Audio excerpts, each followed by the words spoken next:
hope you guys enjoyed the new intro. I know many of you probably aren't even up or awake or alive. So that being said, please enjoy this week 8's episode. As always, you have the wonderful host here, KJAM. I will be here and happy and healthy today. And then as a wonderful co-host is back and alive, Wheels. I'm back, happy and healthy. And we're going to break down all the games for today. And Monday, we will not be having a Monday show, so we're going to squeak that into today's show and give you injury updates, and we're going to talk about the trade deadline that is going to be at 4 p.m. Eastern time on Halloween. So we'll see what tricks or treats these teams have up their sleeve for the final playoff push. Could Adam Thielen be on the move? Could Dalvin Cook be on the move? And Derrick Henry, obviously, is the biggest news right now in the NFL, but there are rumors that he's going to stay put with the Titans. All right. Well, that being said, that is the intro to our show today because you guys know that, like you said, it is Halloween. So, I need a button. I know we don't have that. Fuck me. I love gold. That actually works. The intro was Dr. Evil. So, like, the thumbnail was Dr. Evil because I didn't know what decisions to make on my bets today for the 4 o'clock games. It's all AFC North teams, so I don't know what to do. I didn't take any bets last Sunday. There was a lot of goofy games, and they kind of ended a little weird. Thursday killed me, bro. Yeah. Stephon Diggs not showing up in that game. Well, I mean, he showed up as best he could. Mike Evans didn't get more than 4 targets. I'm surprised which struggled. Stephon Diggs didn't throw a tablet. I mean, they won the game, which I also predicted by at least a score. So Gabe Davis looked good in that game, though, and Khalil Shakir both looked good. And I think Khalil Shakir had, 9 receptions, 90 yards. Gabe Davis had a touchdown, and I think 80-something yards. But at home... You have that backwards. Oh, okay. At home... Khalil had 9 receptions for 67 or 76 yards. Okay. And no touchdowns. And Gabe Davis had 4 or 5 receptions for 96 yards and a touchdown. So if you look, Gabe Davis... He gets about 60 yards on average at home, but he's a guy that, will kind of get missed in coverage sometimes. It would have been nice if we'd have known that on Thursday. I'm sorry. I was sick. How dare you?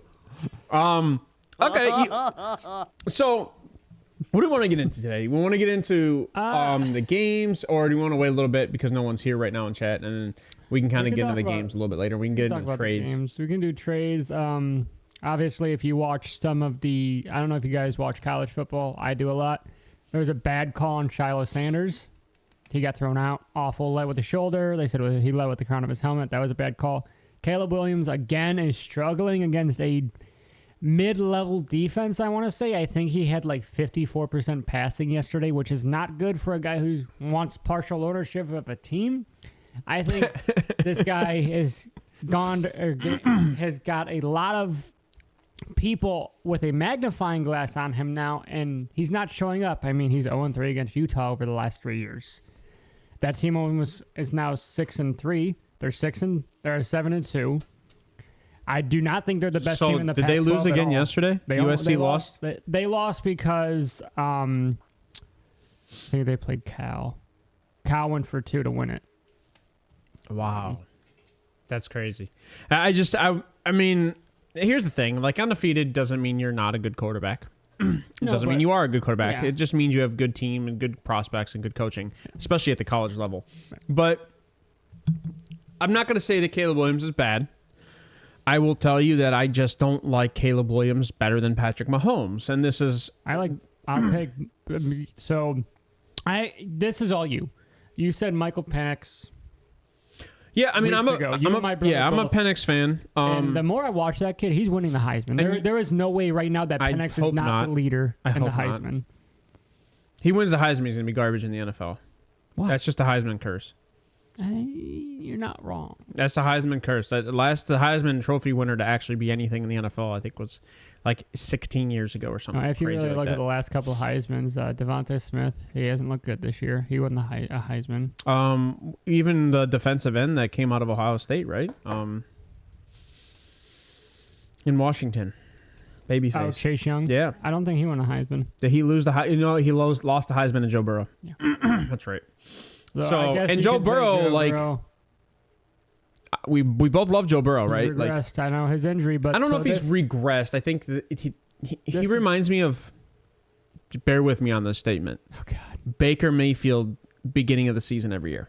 Baker always regressed in Cleveland, back to the previous year end, and it looked horrible. And then he had to grow again every year. Like, you had to start it down here and then grow. It's a peak and valley.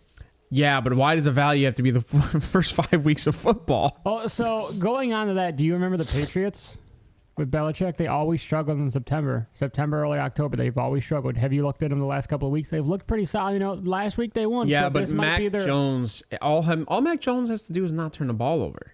Well, that's all any quarterback has to do. Yeah, but seven turnovers and 1 touchdown in 2 games. Like, that's horrible. Well, the fact that he's still starting is surprising. That's not surprising to me. You went out and got Bill O'Brien just to have Mac Jones. But you went out and got Bill O'Brien to help Mac Jones. And it's not helping Mac Jones. I mean, I think it's helping. I think just Mac Jones has made poor decisions. Is that okay to say? Oh, yes. None of that is on Bill O'Brien or or Bill. That is all on the quarterback. And let's be honest, it's not like they have Justin Jefferson out there. Now, me and you both like Kendrick Bourne. Kendrick Bourne is the wide receiver one on that team. But Juju and Kendrick Bourne, probably Kendrick's younger, Juju's older, but they're probably the same skill set. Yeah, they're about. I think they're. Same. There's no size, deep ball guy that I can think of, right? You want to start Devontae Parker, but he hasn't. Devontae Parker's 32 years old, and he's a slot receiver. So Juju and Kendrick Bourne are almost like tight end kind of guys. Hey, you got Jalen Reagor, who was taken pick before Justin Jefferson. And dude, I saw this tight end list. I saw this tight end list this week. The Eagles may not be able to draft wide receivers, but they can sure trade for them. I saw this tight end list this week, and Hayden Hurst was ranked PFF top 10 tight end. Actually, 1.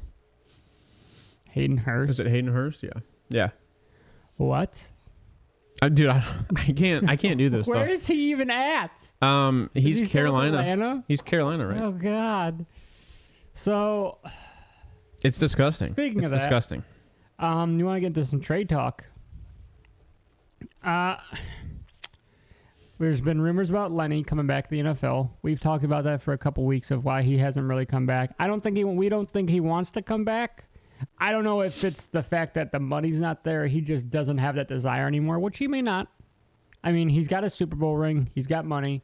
So if he's comfortable with where he's at, I don't think he's going to come back unless a certain team fits all his lists. But the biggest guy at running back is obviously Derrick Henry right now. And again, I said there was rumors that he's going to stay with the Titans. KJ thinks he wants to retire with the Titans, which he very well may. But if I'm Derrick Henry and I have the chance to win a Super Bowl and possibly make more money, because I don't think the Titans will re-sign him after this year, at least for the money that I think he's worth, which is about, I would have to say, $8.5 million a year, I think is what Derrick Henry's worth for a 3-year contract. Obviously, Baltimore fits him very well. The Cowboys are interested in him, which I'm a little surprised with that with Tony Pollard.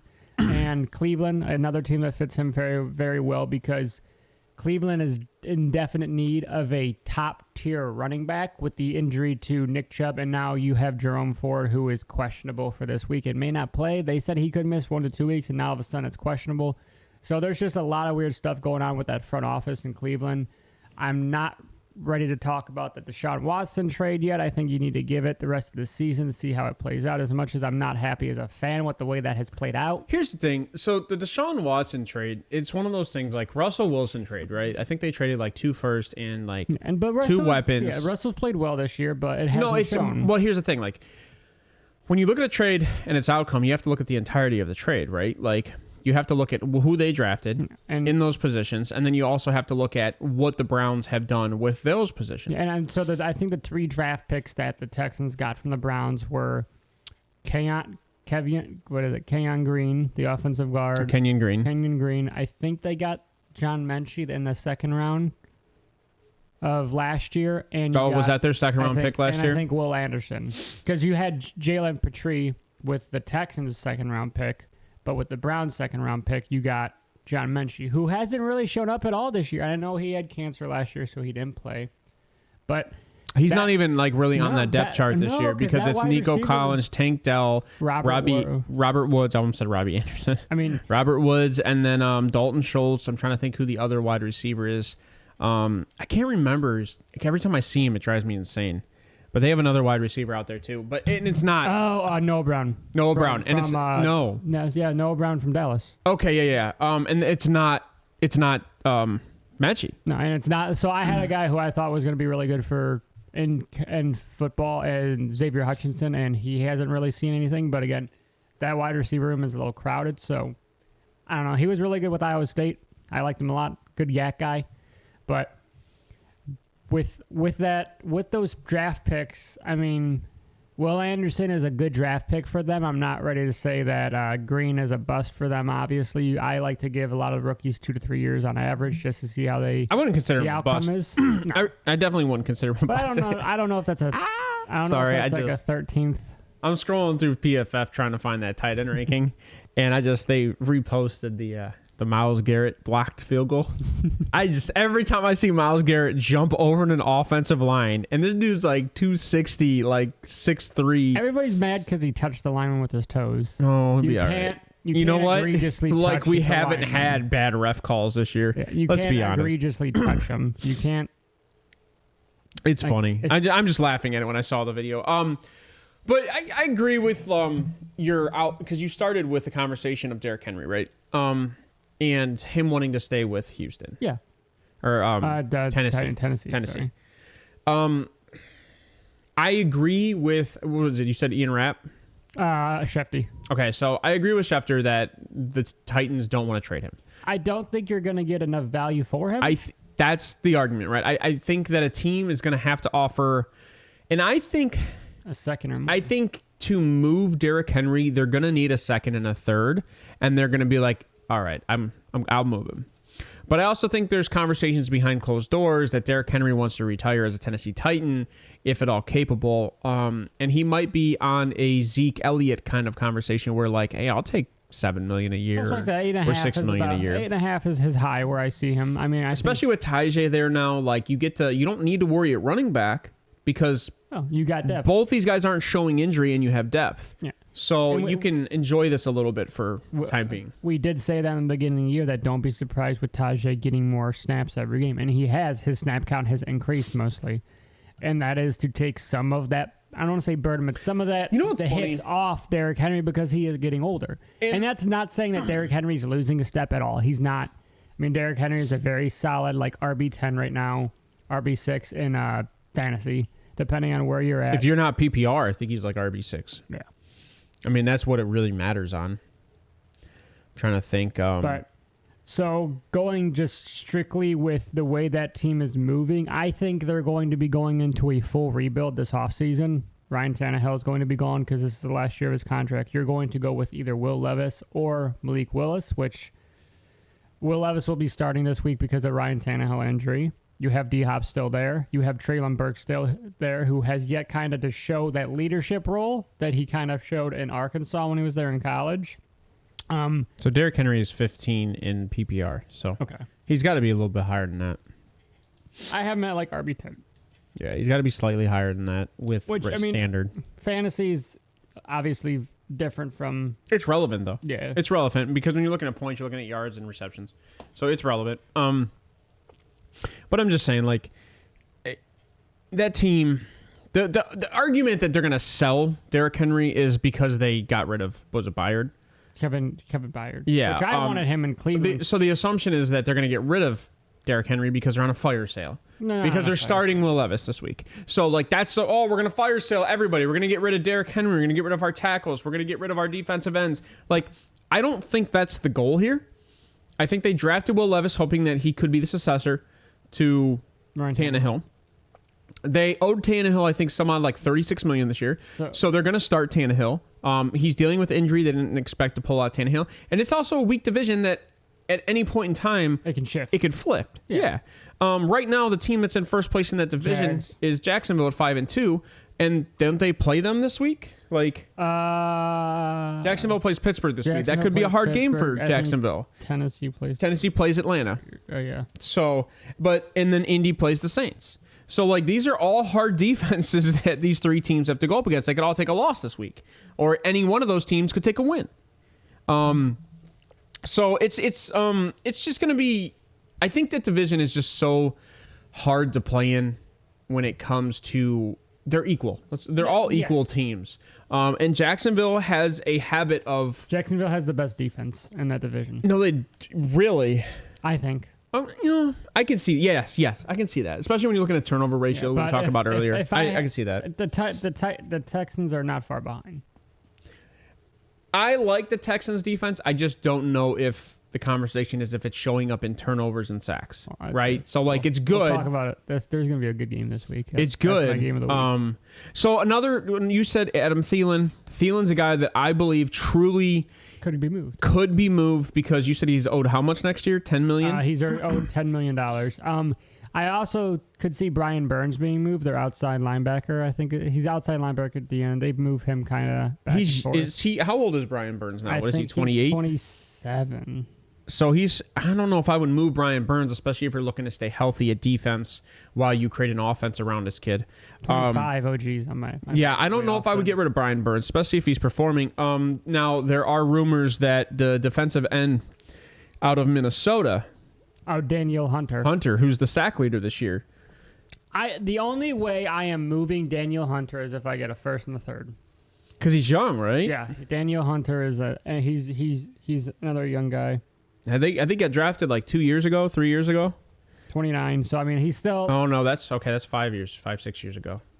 No, I think he was drafted in 2015. So he was a 4-year guy then. Okay, so he's already at the end of his contract then. Yeah, this is the end of his second contract. So he's a rental? That might be not a good reason to trade him. Yeah, this is his 5th year. 5th year in the NFL? You said he was 2015 draft. No. Yeah, 2015. No, this is his. He signed a 5-year deal. And this is the end of his 5-year deal? No, he's got 2 years left. Okay, so after this, which is he's making $21 million. Yeah, but he's a $14 million cap hit next year. 15 mil, 14.9. Yeah. So you round, but he's a $38 million dead cap this year. So they owe $20 million, $22 million roughly left on his contract. So that's a good trade. If they trade him, and I would agree with you, it's kind of like a Roquan, right? Yeah, like so maybe a second and a third. I'm not giving him up for anything less than a second and a third. I would probably take that. 2 and a 3. If I could get a single first, I'd probably take that. But for Brian Burns, I wouldn't take anything less than a first. I mean, he's like you said, he's young. I thought he was a little bit older. I thought he was 26, 27. I'm just trying to think like. They do show up in points, Anna. I have them in Baltimore on a team. Is Daniel Hunter a guy that you could see go into like San Francisco? No, because San Francisco's not good. No, the defense though. They need another guy to get at the quarterback. It can't just be Nick Bosa.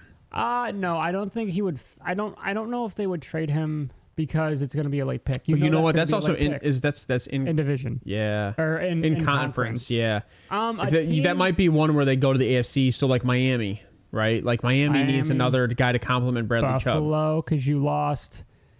But you got Von Miller back. Yeah, but though. You lost Matt Milano on the linebacker side. Yeah, but that other kid that's been there for like 2 years is stepping up huge. 43. Gregory Rousseau or Basham. No. There's another kid there that's been stepping up madly.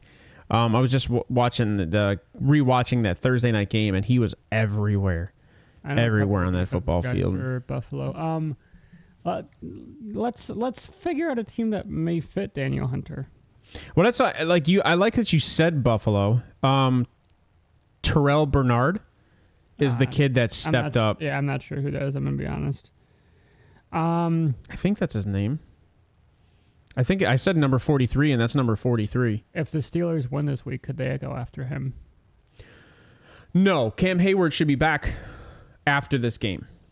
Oh, yeah, I forgot he's been out. So if Cam Hayward comes back and they're doing what they're doing, I think this. And to be honest with you, I have Steelers. This is one of those games that I don't want to bet on, right? Because everywhere the Steelers go, I want to leave that game alone. Always a game. Because that defense just randomly shows up. You know what? How about we do this? We'll keep the trades in mind. Let's go through the games. That's fine. Let's do that. Let's keep the trades in mind. Go through the games. I have a game that I want to start with, but I don't know if you want to start with it. I was just gonna go in order. That's fine. Is it a 1:00 game? Yes. What do you want to do? I want to do showdown of the first round picks: C.J. Stroud versus Bryce Young. See, I like to do that at the end of the 1:00 because then you can get into it a little more. All right, so I think this is my game of the week. I think I actually have that in the middle of the pack. That's too. fine. We'll just do it in the middle of the pack. It's fine. All right, so let's go to the first game. Let's go New York Jets, New York Giants. I like this actually. Battle of New York. Battle of New York. Subway Series. Well, actually, baby. New Jersey, but Well, I guess Subway Series would be Chicago, but sure, I'm telling this the Subway Series. Deal with it, guys. So healthy right now. I think everybody outside of Aaron Rodgers, right, and then Daniel Jones. So both quarterbacks are not healthy. You have Tyrod Taylor going up against Zach Wilson. You have two defenses that are, I think the Giants have increasingly gotten better in the past few weeks. So, but to be honest with you, this is a Jets win for me. Oh, 100% this is a Jets I think it's a Jets win. It's a 17-14 win in my mind. This defense is going to be all over Tyrod Taylor. I do not disagree because the defense knows how to play running quarterback. Yeah, and going off of trades real quick, they said Saquon will not be traded, which is kind of surprising. I'm not going to lie. I don't think that's surprising. You put him on. I think what's happening with the Saquon deal, right, is that we had this conversation before the season. Saquon's going to stay. New York wanted him. The Giants wanted him to stay. He wanted to see how much he was worth. So they said, do your due diligence. Go see the market. So he did, and the franchise tag was the market. So they said, here's what we'll do. We'll pay you $12 million with a $1 million sign-on bonus, essentially, and you'll get $13 million. Now, we can sign an extended contract, but it's going to be less per year because you're getting older. And guess what? He missed, 3 games? And he said, essentially, I'm paraphrasing to what I think that was said done, is that I'd rather bet on myself. So how about this? You pay me $13 million this year, and I'll produce. I'll come back next year, and let's have this conversation again. And I think this is what's going to happen with Josh Jacobs. I think this is what's going to happen with Saquon Barkley. I think this is going to happen with any new running back coming into the league, is that you might see 1 and 2 year deals for running backs, and you bet on yourself. Now, Saquon, if he's smart, he's at that age, 27 next year, to where a 3-year or a 4-year deal for $40 million or $36 million might be a good idea, because now injury could take you out for 8 games, not 3. Well, yeah, and he missed 2 or 3 games already. But again, he's usually with him, you're anticipated for him with any running back. Let's be honest, with any running back in the NFL, you're expected for them to miss a game or so, right? I mean, out of 17 games, give me 3 at this point. Yeah. So I expect a running back to play 14 games in the season. Which I'm fine with. I mean, I have no problem with that. 2 to 3 games you missed, I'm okay. Quarterback is a little bit different, but we'll get into that. You shouldn't be missing a game. Yeah, you should not be missing a game. Well, 1. I'll give you 1, because it's usually the last game of the year if you don't need the win. Yeah. But running back, obviously, but this is like we said with the way that the Titans kind of run with Tajay Spears. You have that guy who kind of takes some of that burden, some of those hits off of your main guy who's not out there all the time. Well, it's actually... But Matt Breida has not really done that for... Matt Breida. Sorry, Matt Breida. It's Breida. Is it Breida? Yeah, it's just Breida. My bad. It's like Matt Burrito. It's the female burrito. Burrita.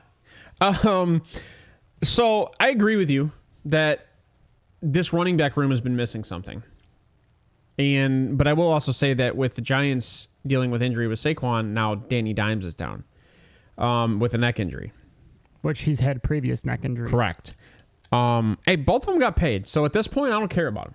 No, right? I mean, Daniel Jones, this is a team that could be looking at a quarterback in the first round in this draft because Daniel Jones got paid, but he didn't get paid and everybody's like, oh, he got paid ridiculous. He did not get paid an absorbent amount of money. He got paid the league average for that position. Correct. Well, a little above, I think, the league average. Yeah. But I agree with you that it's just one of those things that, like, So this is what people don't realize. The average for the going rate for a quarterback increases year after year after year because you had just this offseason. unless you're a running back. Yes, this offseason. So let's go through the guys that had signed a contract this offseason. Oh. You had Justin Herbert sign a contract. You had Jalen Hurts sign a contract. You had Lamar Jackson sign a contract. They had Joe Burrow sign a contract this off. I think it was either this offseason or last offseason. So you have 4 top 10 quarterbacks sign contracts. You know what's funny? And yes, I called Lamar top 10. I don't remember. Go ahead. I'm gonna try to look this up really. I'm gonna try to look this up really quick. When you have those big, when you have top 10 quarterbacks signing multi-year deals, it's going to increase the average that other quarterbacks that are maybe mid to below average, like a Jared Goff, who's an above. I like him. I think he's a top 10 quarterback. He has, I think, 2 years left. But Kirk Cousins, last year of his deal, I don't think he's going to be traded. But I think he's worth about what Daniel Jones is getting paid. I think he's worth a little bit more. I think he's a top 10 guy, but I think he's going to stay with the Vikings and kind of take a friendly deal so they can pay JJ. But then you go back to the issue with Daniel Jones, and that's the reason they had to kind of fight to get Saquon and kind of sign a deal with him is because of just what the league average for quarterback is right now. And that's nothing that the teams really can do because either you sign it or you lose your quarterback, and then you're in a whole different slew of problems. So you want to hear something funny? And I actually thought it was way less than this. So what I was going to look at is what happens if the Giants cut Daniel Jones, right? Oh, yeah, that's like $86 million. And no. So if they cut Daniel Jones post 6-1 next year, they save $12 million on his... Maybe it was this year that it was the... No. Well, yeah, this year's $81 million. Next year's $69 million dead cap. Dead cap. Okay. But if they cut him post 6-1 or pre 6-1, I guess it doesn't matter. No, post 6-1. If they cut him post 6-1, actually they could release him. They'll take a dead cap hit of $69 million, but that's in bonuses. Remember, like that's the beginning of the contract. They owe him $41 million on this contract still. 2025 is going to be the out. That's going to be the out, but so I was looking at the history of worst dead cap hits ever in the NFL, right? Well, we already know it's probably Brock Osweiler. No, Matt Ryan. Yeah, for the Colts. 40? Right? No, Atlanta. When they restructured his deal and then traded him to the Colts. They didn't have to pay him, though. Including a restructure just 2 weeks before trade to the Colts. That is hardly resembles the original 5-year, $150 million deal. So his dead cap hit for Atlanta, by the way, both these guys were, I think, in the same year. $40.53 million. Okay, let me scroll up to number 5 on that list. Atlanta, 2021, Julio Jones. Dead cap hit, $23.25 million. So it's $70 million. And he was cut. Carson Wentz, this was the Philadelphia Eagles one, right? $33.8 million dead cap hit. Russell Wilson, that's the other one you're talking about, $26 million dead cap hit. So, and DeAndre Hopkins, just recently, $22.6 million dead cap hit in Arizona. Jared Goff on the Rams last year, $22.2 million dead cap hit. So it's feasible that the Giants could take the dead cap hit if they draft a rookie quarterback. You could, because essentially what's going to happen is going to kind of offset. So, and all people that have ever been on this show, who's the Danny Dimes truther? Probably me, right? I think Daniel Jones is a below-average quarterback. Probably me. Of all people on this show, I think Danny Dimes is capable of being a very good quarterback. I think what they're missing is a good receiver. That's what I think they're missing. So if you had to pick any quarterback, who would be the guy? And I already know who I'm going to pick, but I don't think you... That fits? I would definitely take Caleb Williams on the Giants. I would do Nix. I don't like Penix on the Giants. I like Penix more. Bo Nix. Oh, Bo Nix. On the Giants. Isn't Bo Nix more of a pocket passer? He's a pocket passer to a point, but guess what? He's played in that weather. This is not. That's not what we're. So he's a big arm guy. That's accurate. Not what we're. I agree with you that Caleb Williams might not be able to play in cold. So that's a good point. That's in USC, and I believe he's played in. I think he grew up in. That's Cali. A very good point. My only issue is that you need a guy on this team who has never fixed this offensive line since Eli Manning, that's capable of getting out of the pocket. Yeah, Bo Nix isn't that. They need to fix that offensive line. That's my issue with Bo Nix, right? Penix is capable, but I'm not a Penix fan in that system. No, I don't want him going there. But Caleb Williams, who would not go to the Giants, right? I would assume that's one of the teams he would not go to. Would fit him. So I think the Jets win. I think they win by 10. I think it's going to be 17-7. I think Garrett Wilson has a touchdown, and Zach Wilson has 2 touchdowns and 1 interception. Tight end week, bro. I'm gonna bounce off last week. I'm gonna bounce off last week, and I think it's Conklin. Tyler Conklin isn't bad. And Bijan, not Bijan. Brees. Bijan. I think it's Tyler Conklin and Brees. I think Garrett Wilson's going to get his 10 receptions for 95 yards because he's over-typer targeted. But against this defense, I think Brees Hall is going to pop it off, bro. I do too. Running backs, he has gained a lot of momentum in the last recent weeks, and you're coming off a bye week where he got the rest. I think this is where a lot of running backs kind of shine, coming off a week where they're not getting hit and beat up every play. So I could definitely see a Brees game here. I could see a Waller game kind of for the Giants too. New York Giants, just an FYI, and the New York Jets are ranked in the same area for rushing yards per game, 137.3 and 135.2. Giants give up the extra 2 yards. So this might be a huge Saquon Brees Hall day. So, and let's be honest, Tyrod's going to run some. TT is going to run some. Air yards, I don't see a lot coming from these guys, but I definitely see more coming from Zach Wilson today than I do seeing coming from Tyrod Taylor, which I know a lot of people are like, you're freaking ridiculous. So, injuries real quick. So the Jets, Joe Tippmann, their offensive lineman's out. The rookie.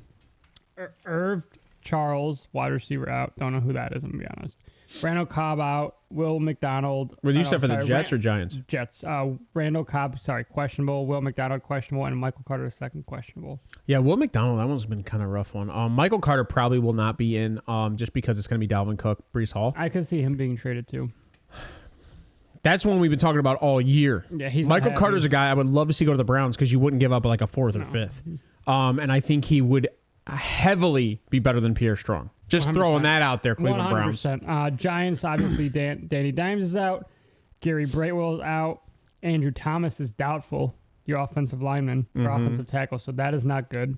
More matters. You have Darren Waller, questionable. Evan Neal, another tackle, questionable. Your center, John Michael Schmidt, questionable. I think Evan Neal and Schmitz will play this game, though, from what I heard. Kayvon Thibodeau, questionable.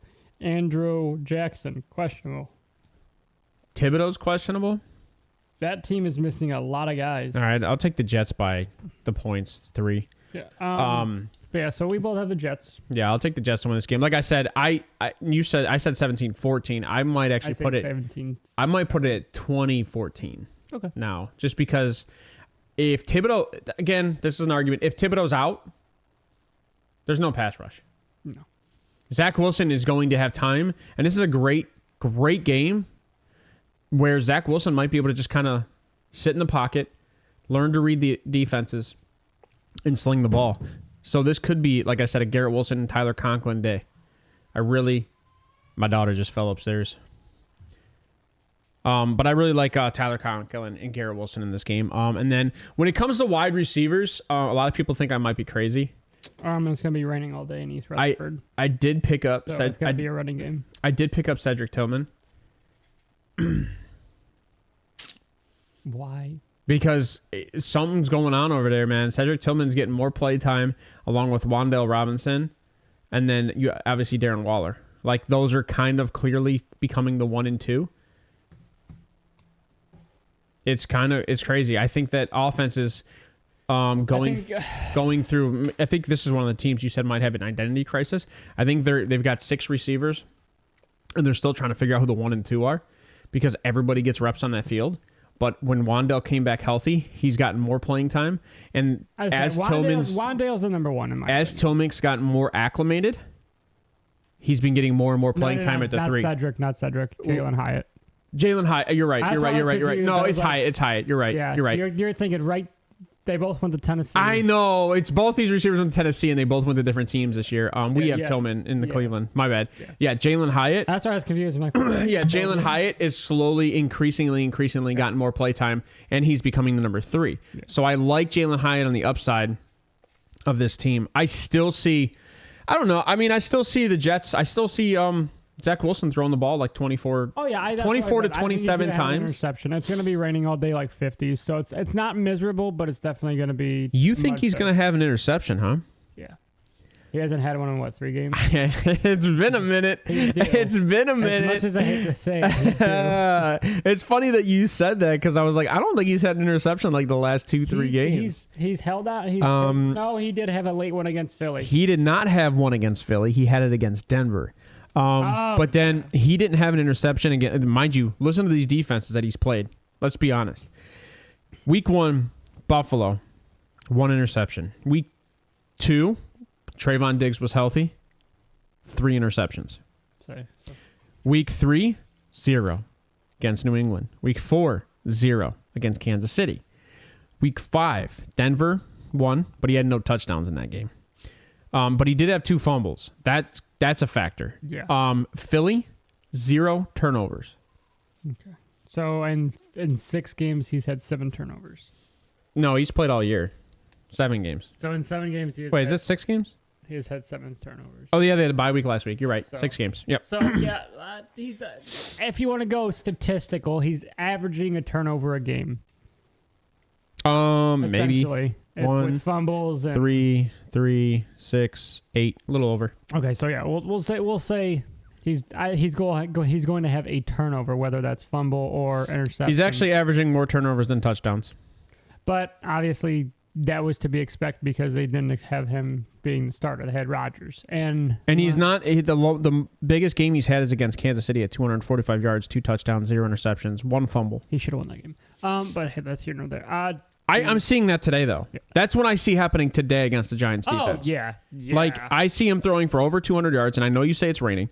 I see him throwing for over 200 yards, but keep in mind, that's checkdowns. He's played Keep in mind, checkdowns, though. At BYU, so he's used to that. But keep in mind, checkdowns. Breece Hall. That's still passing yards. You got Breece. You still have... Dalvin Cook. Yes, thank you. I couldn't think. All right, so we both said it. We both agree on this game. Rodgers will be back in 4 weeks. 2 weeks. 4. 2 weeks. 4. 2 weeks. 3. Week 10. Let's do 3. Actually, week 11. Let's do 3. Yeah, 3. Week 11. All right, so let's move on. Woo! Miami going down south at their home field, and they are playing and bringing in the New England Patriots. It's going to be 80. Bill will do what Bill does. 83. Last time they played this game, it's 83 and sunny. Partly cloudy. Oh, that actually is amazing for Mac Jones because you'd have to play in the 130-degree temperature. He'll be on the higher side of the stadium, though. This is the game. So, like, these teams split every year, right? This is a weird game. These teams split every year. Yeah, this is the split game. But remember what I say earlier in the show. Remember how they always struggle September, early October, and they start to creep up. I'm taking the... You know what? I'm betting on them. I'll bet on today. I'm taking the Patriots. I'll bet on the Patriots today. I agree with you. I can't count out Bill late in October because this is when that defense starts to show up. This is when that defense starts to show up, and I think it's going to show up. You know what bothers me, though? And Tyreek Hill... Can you check the injuries? I want to know if... I have both of them. Who do you want? The whatchamacallit's coming back. Their defensive end on the Patriots. So my outs are Calvin Anderson, offensive lineman, Vedran Lowe, offensive lineman, Josh Uch, linebacker. Questionables are Trent Brown, Christian Barmore. I think that's who you're talking about. No. Keon White. No, I'm talking about... Dietrich Wise, Sean Wade, and... you're talking about... and Jonathan Jones. You're talking about... Judon. He's playing, yeah. Judon's back? They already said he's playing. Oh, Judon's back! I gotta stand up, man. He's not even on the injury report, but for the Dolphins, you have... Well, he was on the IR, so... Oh. My shoulder's killing me. I gotta stand up. You have, for the Dolphins, River Creecraft. Javon Holland is out. Wait, Creecraft's playing? Out. Oh, I was going to say, because he's injured receiver. Are Alex Ingold, Raheem Mostert. Mostert's playing. They already said that. Xavier Howard, Nick Needham, Jalen Ramsey, and Cam Smith. Jalen Ramsey is probably going to play a little bit in this game, but I think he's going to be on a snap count. They need him in this game. Well, whatchamacallit for the Patriots? Do you think he'll be on snap count? Matthew Judon? Yeah. I don't know what Bill's doing. Bill should not have won that game against Buffalo, right? Like, and Bill, and this is the problem, right? Bill won a game against Buffalo. Buffalo beat Miami, so that means Patriots can beat Miami, right? That's what we're gonna say, right? Could return. You're not listening to me. No, I'm trying to confirm the Matthew Judon. I have not heard Matthew Judon and Christian Gonzalez. I have not heard whether or not they're coming back. No, Christian Gonzalez is done for the year. Was that a for sure? Yeah, that was for sure. He's done. They put him on the IR for the They put year. Judon on the IR too. Oh, no, I'm sorry. He's out indefinitely. Judon? Yeah. See, this is my issue, is Judon is a huge piece to that team. I thought he was going to be back. But yeah, no, I'm gonna still say it this way. Here's what I'll say. Torn bicep. He's done for the year.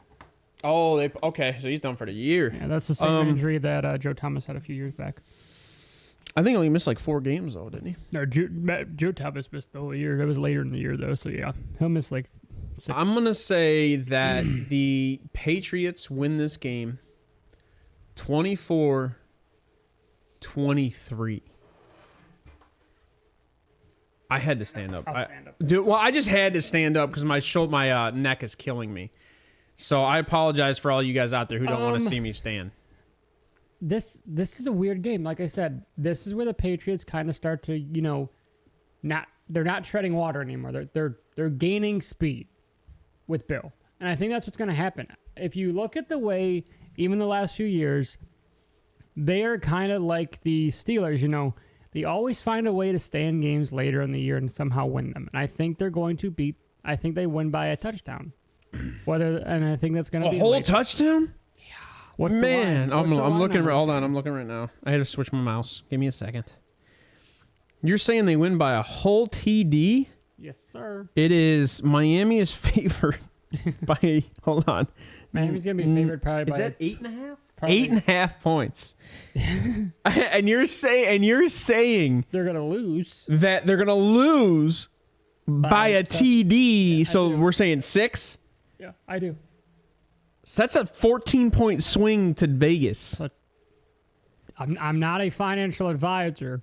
But I'd put $1. I put $1 on the Patriots. I'd put $1 on the Patriots money line. All right. No, you're putting $1 on the Patriots points too, because yeah. So you put $1 on the Patriots money line points. Now the question is, do you take the over then? It's 46.5. Yeah, I take the over. Yeah, I would take the over. I don't think the Patriots have scored that much. Last week. No, they barely scored that last. It was 29 points. Yeah, but I'm talking about, I think the last few games. Actually, the last game was 29-25. That was the over. So that if they can do the same thing as Buffalo, the Patriots, that's literally their highest scoring game all year, though, was 29. They involve Ramondre Stevenson more as a passer. He looks so good. All right, so I have the Patriots. Play-ums. Who's your startums? Ramondre Stevenson, Kendrick Bourne. We obviously just say the entire Miami offense. Yeah, so everybody on you can't sit Tyreek Hill because it's Tyreek Hill. Even though we think Jalen Waddle's going to have a better game, you can't sit Tyreek Hill. No. So, and I think Tyreek Hill, by the way, did have a touchdown. Sit Chase Claypool, please. Tyreek Hill did have a touchdown in the last game against the Patriots, but he only had 40 yards. Okay. So he's still going to put up 15 points. Yeah. So for the Patriots, I would not start Mac Jones. I think this is going to be a heavy running game. And don't forget, Tyreek Hill got attention from his mom this week. So it might be a bonus for Tyreek Hill that he got to go home and see his mom. I would start both Ramondre Stevenson and Ezekiel That's media Elliott. trolling if any of you guys saw his interview I would with the start media. Kendrick Bourne. I would not start Juju. What about Gesicki? I think he's had 2 weeks back-to-back touchdowns. I would start Gesicki. Because Gesicki is being the guy that Bill wanted him to be. He's that kind of red zone guy. I think Mac Jones will throw for a touchdown or 2, but I also think he's going to have an interception. I'm just not sure on the yards because I feel like they're going to be relying a lot on the run. And that's where that's where this team's going to shine a little bit. So he was 3 for 3 the week before, Gesicki, with 28 yards. And I think he had, it says 5.8 points. And then last week he was 2 for 2 with 1 touchdown. So they're getting him more involved. He's almost perfect on the year for reception. I think he's dropped 5 balls. He's just not getting the... He's just not getting the targets. Yeah, he's not getting the quantity. Yeah, I mean, his snap percentage the quality's there if he gets a touchdown. Obviously, he's touchdown dependent. You know what? Actually, based on the way this has looked, I would not play Gesicki this week. So week 1, 41% snap percentage. Week 2, 72. Week 3, 47. Week 4, 60. Week 5, 20. Week 6, 60. So it's every other week. Well, every other week he gets less snaps.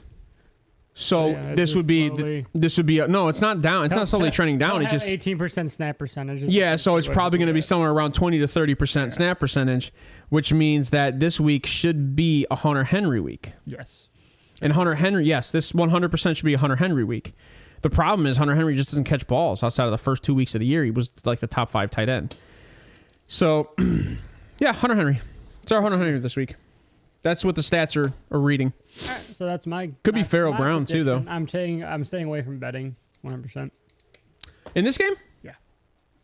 I don't like it. I'll take the over. Patriots money line. You just said that. I do we'll put $1 on that, right? That's betting. I do player. So most of my bets are all player props. Player props. I'll take Kendrick Bourne over 80. I'd take Kendrick Bourne for a touchdown. I don't know, but I don't like anytime touchdowns. I always get burned on anytime. You know I don't like it. Yeah, Stephon Diggs screwed me on Thursday on anytime touchdowns. The amount of money that I have been screwed out of anytime touchdowns. I have had 3 13-leg parlays not hit because of the last 1 touchdown. Yeah, they're always touchdowns. So that's where the value is. That's where that jump is for the money. All right, I'm gonna write this down this week because me and you, we need to keep track of this a little bit. So we got the Jets. Both of us. And then we have the Patriots. Yep. Both of us. Which is crazy because... And we both called multiple games exactly how they were this year. Score and, maybe a pick 6. In this game? No. Oh, I was going to say. Actually, I can see the Patriots. Tua has been throwing interceptions like he ties his shoes. So that's because they air it out, man. You got Tyreek and Jalen, so that's the thing. You're gonna take those big shots. You gotta be. It's gotta be anticipated that you're gonna throw an interception here or there. Tua has 1, 2, 3, 4, 5, 6 interceptions. Only 2 weeks he has not thrown an interception. What defense was Denver and Carolina? So Denver's defense is garbage and Carolina's defense. But outside of Denver, which is the game that they went off on, Carolina, he still fumbled the ball. Yeah, so he's giving a turnover a game. Oh, he's giving more than a turnover. He's giving he's worse than Zach Wilson on turnovers. So because in week 1 he had 1 interception, 2 fumbles, 1 loss. Week 2 he had 1 interception, 2 fumbles. Week 3 was the Denver game.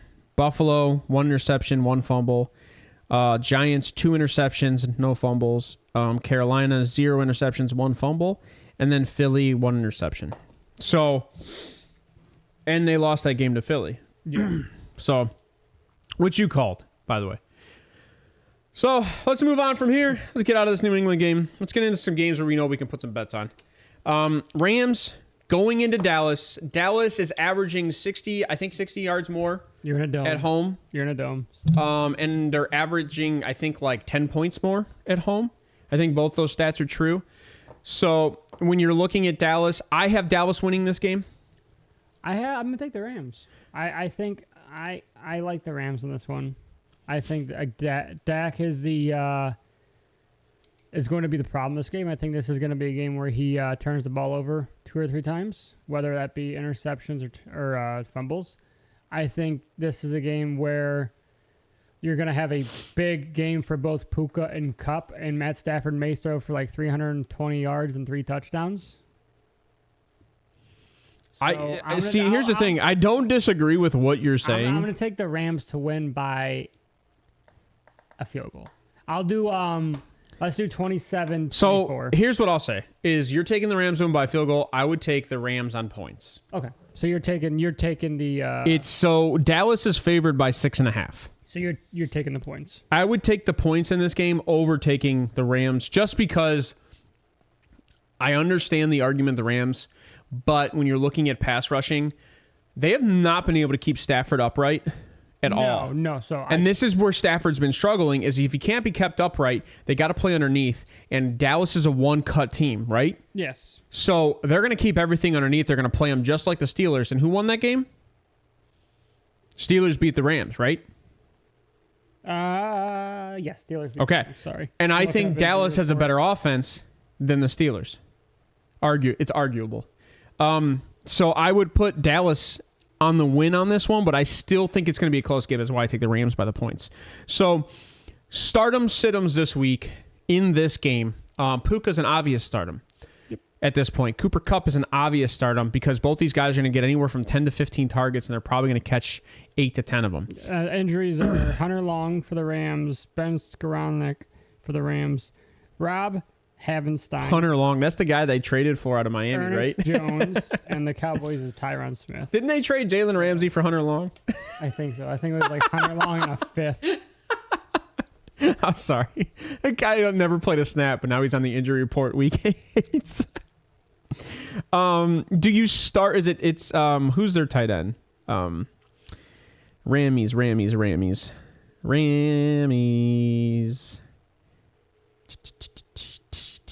Higbee.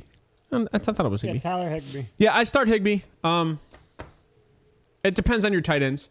I don't know who's out there and who needs tight ends, but it depends on your tight ends in this game. If Higbee's your first tight end, I think you start him. If you have 2 tight ends, let's have that conversation. Yeah. Because I would start other tight ends over Higbee. Especially, I was looking at tight ends this week. I was like, damn, everybody can have a tight end now because there's so many good tight ends out there. Well, Jonnu Smith's been playing well with Atlanta. You can play both Kyle Pitts and Jonnu Smith at this point. Dalton Schultz, like you said. Tyler Conklin.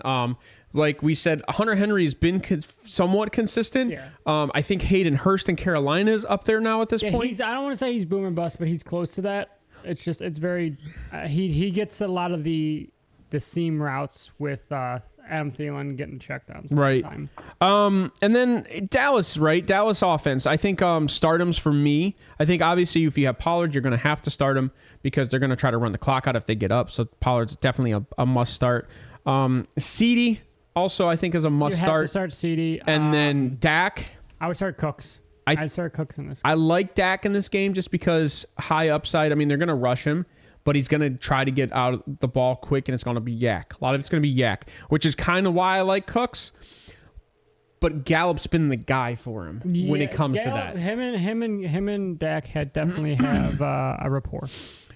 Brandon Cooks needed to stay in Houston to a guy that was willing to sling it or go to Cleveland because they don't use Brandon Cooks correctly in Dallas. No. This is why I don't like Brandon Cooks right now because they don't utilize him. Yeah, he got that one touchdown for 3 yards, and that's all he's really had this year. All year. So that's the reason I don't like Cooks. But that's a shot in the dark. He could be a sleeper, right? Because he was that 1 week. So I don't know what to say at this point. I would take the Rams and the points. Yeah, definitely. Literally last game was that was a shot in the dark. 4 for 4, 36 and a TD. Okay, so he got what? He's averaging 4 targets a game, which is good, but that's it. Yeah, what's he averaging in sleeper right now? Oh, like 6 points because of that 15-point week. Yeah, so it's skewed. Yeah, so he's gotten 4, 3, 5, 2. So and then he has the 15-point week. 4 a week. Probably, if that. And then he had nothing against the Jets. So I don't like Cooks. Okay. And that's my reasoning for it. You can do what you want, right? Now when it comes to snap percentage, Michael Gallup, since he's been back, has been getting 60% of the snaps, and he's getting anywhere from 6 to 10 targets. So he's getting the share. Yeah, he's not getting the touchdowns. He's the second guy, obviously. Yep. So Brandon Cooks is the down the field threat, and they just haven't been able to find it. I think what the team is missing, and they were trying to get with Brandon Cooks, is what they had with Dalton Schultz. You think? I think Jake Ferguson does that. Jake Ferguson has struggled the last few games. He doesn't get targeted. That's what I'm saying. That's He's had one game where he's targeted 7 times. He caught all 7 passes for 77 yards. yeah, so he had 14 that game, and then he's had what, like 3 to 4 games a week. The last 2 games, they just don't throw the ball to him. It's 3 for 3, 1 for 1. Yeah, it's just So he catches what they throw. they're just not involved. They're just not involving in the offense. So, I mean, I think you could start Jake Ferguson this week because I think Rams aren't good against tight ends. But I just don't trust, like, you and I both don't trust this offense. No, not at all. We trust the defense more than we trust the offense. Yes. Do you start Dallas's defense this week? No. No, you don't. I don't think you do because of the wide receivers you're going. Maybe for sacks. Maybe, but the problem is you're missing Diggs, Trayvon. Yeah, but you're not missing Micah. Micah's one of the best pass rushers in the league, so you're not missing Micah. We'll do checkdowns with Puka. Maybe, and I think that's the goal is to get the ball out quick. That's what Matt Stafford's been doing all year. 100% what you're going to be doing, and you got Kupp that you can. Those guys, Kupp and Puka, are going to be. One is going to be the check down, one's going to be the big play guy, and they're just going to kind of go back and forth with how they're running those plays with Sean McVay. He's very good at disguising these plays. Sean McVay is probably one of the better coaches in the league. I'm just going to take. Yeah, I'm going to take the Rams. That's how I feel. All right. So what's your score for the Rams? I said 27-24.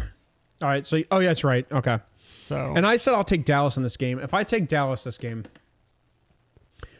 I kind of like what you're doing is the under. I think. Yeah, I don't, as much as I think it's going to be a high yardage game. Obviously, I said 3 touchdowns total for the Rams, but that only puts actually you take the over. 45.5 is the. Okay, so I would take the over. By the way, I just moved. It's 7 points favored to the Rams, or to Dallas. I wasn't at 6.5. Did I just say that? Yeah. So it's just moved. So that means a lot of people are taking Dallas. I mean, I take Dallas in this game. I would take Rams. I take Rams by the points. Yeah, if I'm strictly building a parlay to go points, I take the Rams. I'm gonna go crazy in this game, right? I'm gonna go 17-14 Dallas. Okay. I think it's gonna be low scoring. I don't hate that. I think it's gonna be low scoring, so I'm gonna take the under too. All right, let's move on to the next game. Yeah, we're going slow. Danielle, where are you? Minnesota at Green Bay. Woo! Green Bay. Can Green Bay continue the hot streak? Jordan Love has looked bad. So then, can Minnesota continue their hot streak? Yeah, I think this is where, again. Don't forget, Green Bay's coming off a bye. That doesn't mean anything for me. It doesn't. Okay. Aaron Jones has yet to, he's questionable every week. The dude's dealing. He's 30. Well, they went out and picked up James Robinson which is showing because I think he's going to get. I don't know if he's on the active roster, but I would not be surprised if he is by the end of the day. If that running game does not do good because Aaron Jones has had the hamstring injury all year that has lingered. This is exactly why I do not like hamstring injuries, especially for running backs, because you cannot cut and you cannot push off with that leg that have that hamstring injury because you have a high percentage of re-aggravating a soft tissue injury like that. And A.J. Dillon has not performed in the absence. A.J. Dillon has been the number 2. And when you look at these teams, they have the same record. Oh, no, I'm sorry. They're the Green Bay Packers are 2-4, so they have one less win. But similar records, but vastly different. Minnesota hasn't had a bye week. Yeah, but they have vastly different offenses. And I've been saying this, bro. The Packers have the Minnesota, defense, but the no, Vikings don't stop. Minnesota. Brian Flores, I said this 2 weeks ago, is not looking good over there. But that last game against San Francisco, I saw hard hitting, I saw turnovers, and I saw a defense that was relentless and played for a full 60 minutes. I think they blitzed on 42% of the plays too. So Brian Flores might be figuring that defense out, which is he did that in Miami. He did it with Pittsburgh. It took a couple weeks. He did it with Pittsburgh.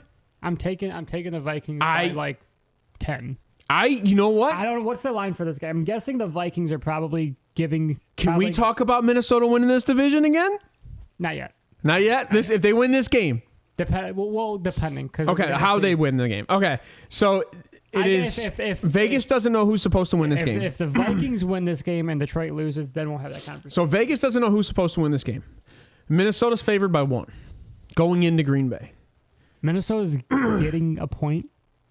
They're favored by 1. So Green Bay's getting a point. That is goofy. So I'm going to go against what I always say. Take the home team if it's under 3. Take the home You're team. going Minnesota. I'm going Minnesota just because of the offense. We're probably going to say the defense are similarly equivalent, right? Yeah. No. Packers defense is much better than, except for last week, the Packers defense has played their secondary. But again, I think Jair Alexander's questionable for this week, so I'm not sure if he plays. Actually, here's the injuries right here. Out for the Vikings. And this is still early. This could change. Brian Asamoah. Asamoah. I can't. I love doing this with you. Fuck you. It's fun. Kini Ngakwe. I don't know. I don't know how to say that. All right. Brian Asamoah, Kenye Ngwankwu, and then you have questionable Jalen Naylor and Ezra Cleveland, the guard. Packers, Luke Musgrave is questionable. I think Luke Musgrave is supposed to play. Offensive lineman Josh Myers, linebacker Devondre Campbell, and then cornerback Jair Alexander back. So the Jair Alexander, that's a back injury, and he's questionable and not out. And that offensive line injury for Ezra Cleveland is actually very big for the Vikings because he did very well. That's questionable. He's not out though. Yeah, but if he's out, that's a big hit. That's a very big hit. I'll take Minnesota. And I'll take Minnesota. I don't know because I do. 35-28 Minnesota. Do you start Madison in this game? I am. So So if the question is, do I start Madison over Miles Sanders? I am. Yes, you take Madison. Okay. So I don't have a choice. I'm going to let you do start and sit-ems for the Vikings because I'm skewed because my team is literally Kirk Cousins, Jordan Addison, JJ, Hawkinson, and Madison. That's my one fantasy team. Maybe you should get off the Minnesota Vikings dick, bro. Sorry for all those have kids out there. So I was down by 60 points last Monday. Oh, I know. And then Addison had 30 points. I got 80 points that game. So here, how about this? And I did. So last week I did say to sit Kirk that I started Kirk because I have no other quarterbacks to start. It was either him or Burrow, and I started Kirk because obviously Burrow was on a bye, so I didn't want to drop anybody. Bro. Because I'm only allowed to have two quarterbacks on that roster. For the first time in 2 years, Cam Akers got a higher snap percentage than the previous running back. Bro, Cam Akers had more carries than Alexander Madison. Mm-hmm. He also caught more balls, I believe, too. I think they were equal. Oh, wrong person. Yeah, they're both 3 for 3. They're both 2 for 3. They caught 2 balls on 3 attempts. Man, I hate you. Why? Why do you hate me? I gotta go pick up Cam Akers for this game. No, I don't start Madison. I completely agree with you. Madison had 8 attempts for 40 yards. I mean, he's got the better yards per carry. The problem is Cam Akers is in the same amount. He's averaging like 4 yards to carry, but the problem is the attempts aren't there. Right. Cam is 10 for 31, and he's 2 receptions on 3 targets for 30 yards. Because the way that they're running the running game is whoever's hot.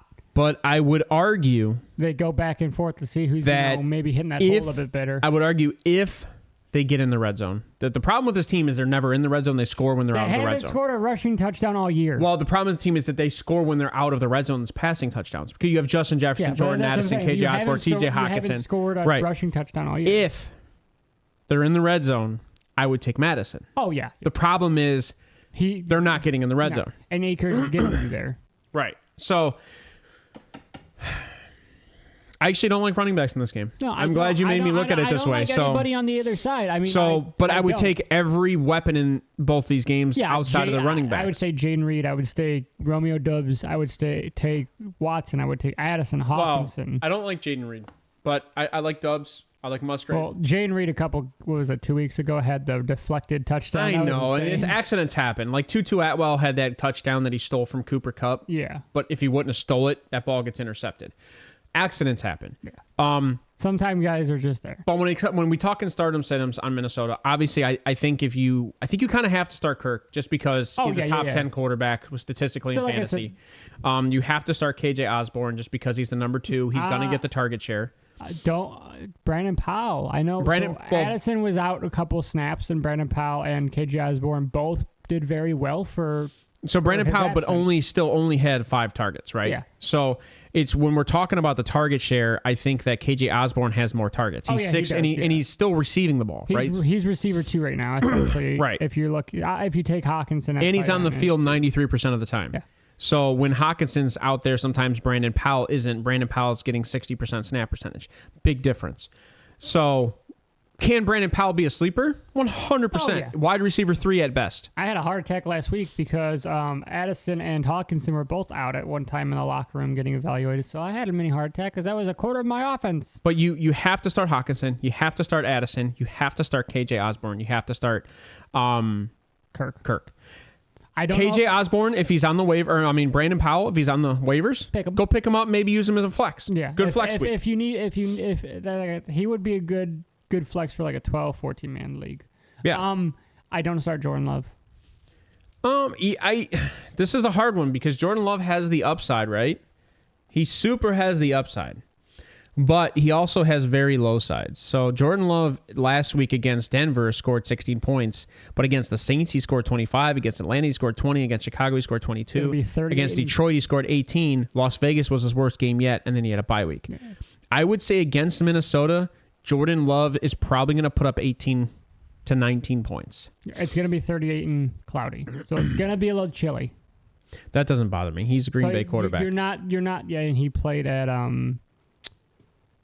Where did he play college? I don't remember. But now, when it comes to Christian Watson, he still hasn't seen him 100%. That sounds right, but I don't. He played BYU. Yeah. Christian Watson hasn't been getting the targets. He's a downfield guy, but I can see 4 or 5 targets for Christian Watson for maybe 40 yards, maybe 50. So I think Christian Watson is a stardom just because of the touchdown upside, right? Yeah, Christian Watson's a stardom. I like Romeo Doubs. Doubs is a stardom just because of the share, how much targets he gets. Jaden Reed is going to be that. He'll get like 2 or 3 targets, but one of them might be like a 35-yard touchdown. Maybe. He's a speed guy. He's a speed guy, but like they have other speed guys too, which is Christian Watson. So since Christian Watson's come back, Jaden Reed has been...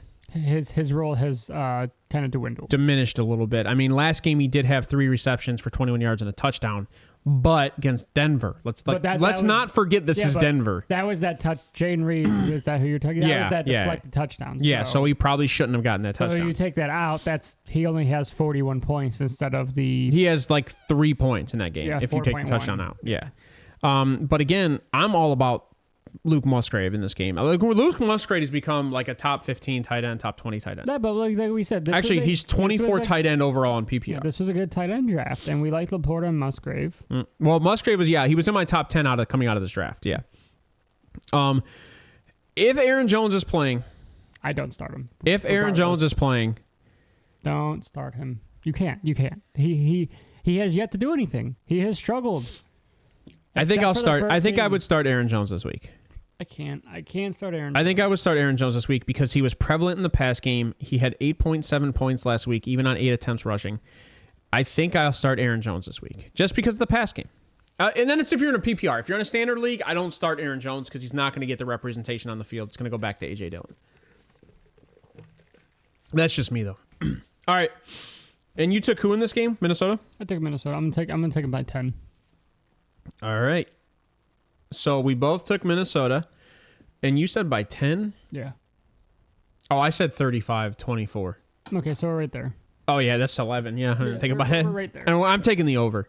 I would too. It's 41.5. Yeah, I think it's going to be a high-scoring game on both sides. Yep, I completely agree with you. And it's funny because we're both over here hyping up their defenses, how they play better, and we both just took the offenses to just dominate, which is funny. It happens. All right, getting out of this game.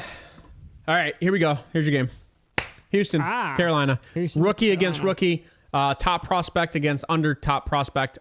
We all here liked... I tried to defend Bryce Young. I tried.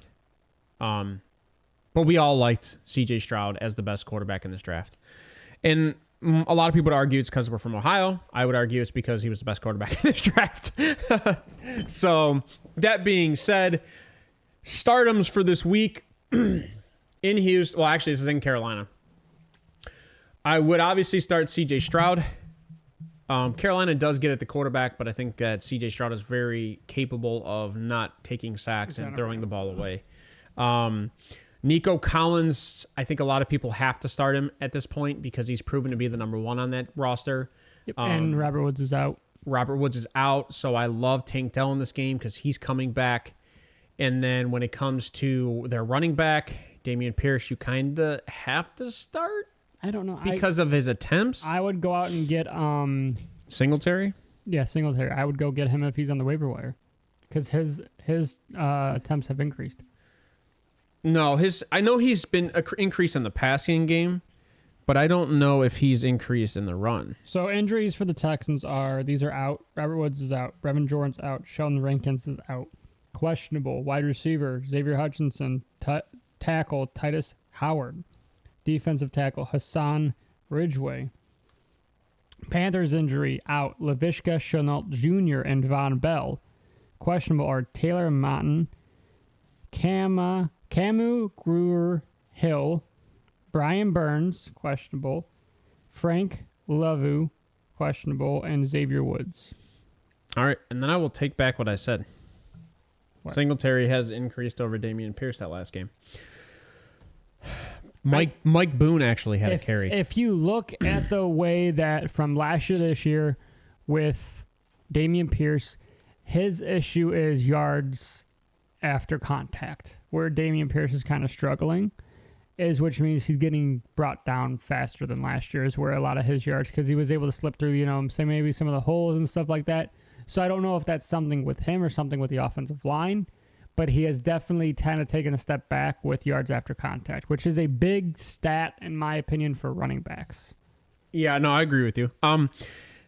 Yeah, I don't start running backs on this offense. It's a highly pass-heavy offense. I don't start either running back. This is like the Cincinnati Bengals offense. I don't like any of those running backs. Right? It's like the Cincinnati Bengals offense. Yeah. It's high pass, runs just to keep the defense honest. That's it. Yeah, they'll on a 14-play drive, they may run it 4 or 5 times, maybe, I would say. Yeah, I mean, this will be... Here, you know who we might see this game? Xavier. If he's healthy, I hope so. Dude, I want this kid to pop off. I think he can. I think he has the talent. I mean, Mechie's gotten more playtime. He just hasn't really been producing. No, and you're not going to give up on Mechie. He's a second-round pick. And again, we're going against the Saints, who do have a very good defense. Carolina. Oh, yeah, no, I was looking at the last one. Right. You're good. You're going up against Carolina. I don't know, man. This is one of the ones where... It's weird. It's another... I don't think it's weird. I think hands down, if you're outside of fantasy... I'm taking the Texans. Yeah, hands down, I think the Texans win this game. I think the Texans win this game, and this is probably the first time C.J. Stroud throws for 3 touchdowns. So I think this is a huge C.J. Stroud game. He's going to be happy. Especially if Brian Burns is out, because he's questionable right now. If Brian Burns doesn't play, then that only increases C.J. Stroud's time to throw it down the field. Yeah. So I think this is a 3-touchdown game for C.J. Stroud. Maybe a fumble. He might get hit once for a fumble. I don't think he throws an interception against this team today. I think this is a game where Adam Thielen kind of struggles. I have Adam Thielen getting about 12 points this game. That's struggling. That's good. Mike Evans only got 12.9. The dude's averaging like 24 a game, I think. Well, it's because he's getting 15 to 20 targets a game. That's the thing. It's PPR. He's getting so many targets a game. That's the problem, right? Let's see. Why can't I? There we go. Here you go. Adam Thielen's averaging 21 a game. His lowest game of the year. He's wide receiver number 7. Was the first game against Atlanta. He only had 3.2 points. Yeah, but what are his targets? 13. Oh, yeah, I know. 14. And every game he scored a touchdown in, but Minnesota and Atlanta. And I don't think he scores a touchdown today, is what you're saying, right? I don't think he does. No, that's what I'm saying. I think he'll have like 6 receptions for like 50 yards. So what if I put this game at 24-10 Houston? You like that? Yeah, I like that. That gives you your 3 touchdowns. It does. And none of them come on the ground anyway. So I think it's a rushing touchdown for Bryce Young this game. Oh, so you see no other touchdown? I know Bryce Young will have a rushing touchdown and a field goal. They'll have a field goal, but I don't. I'm just saying you don't see another like maybe not 17. All right.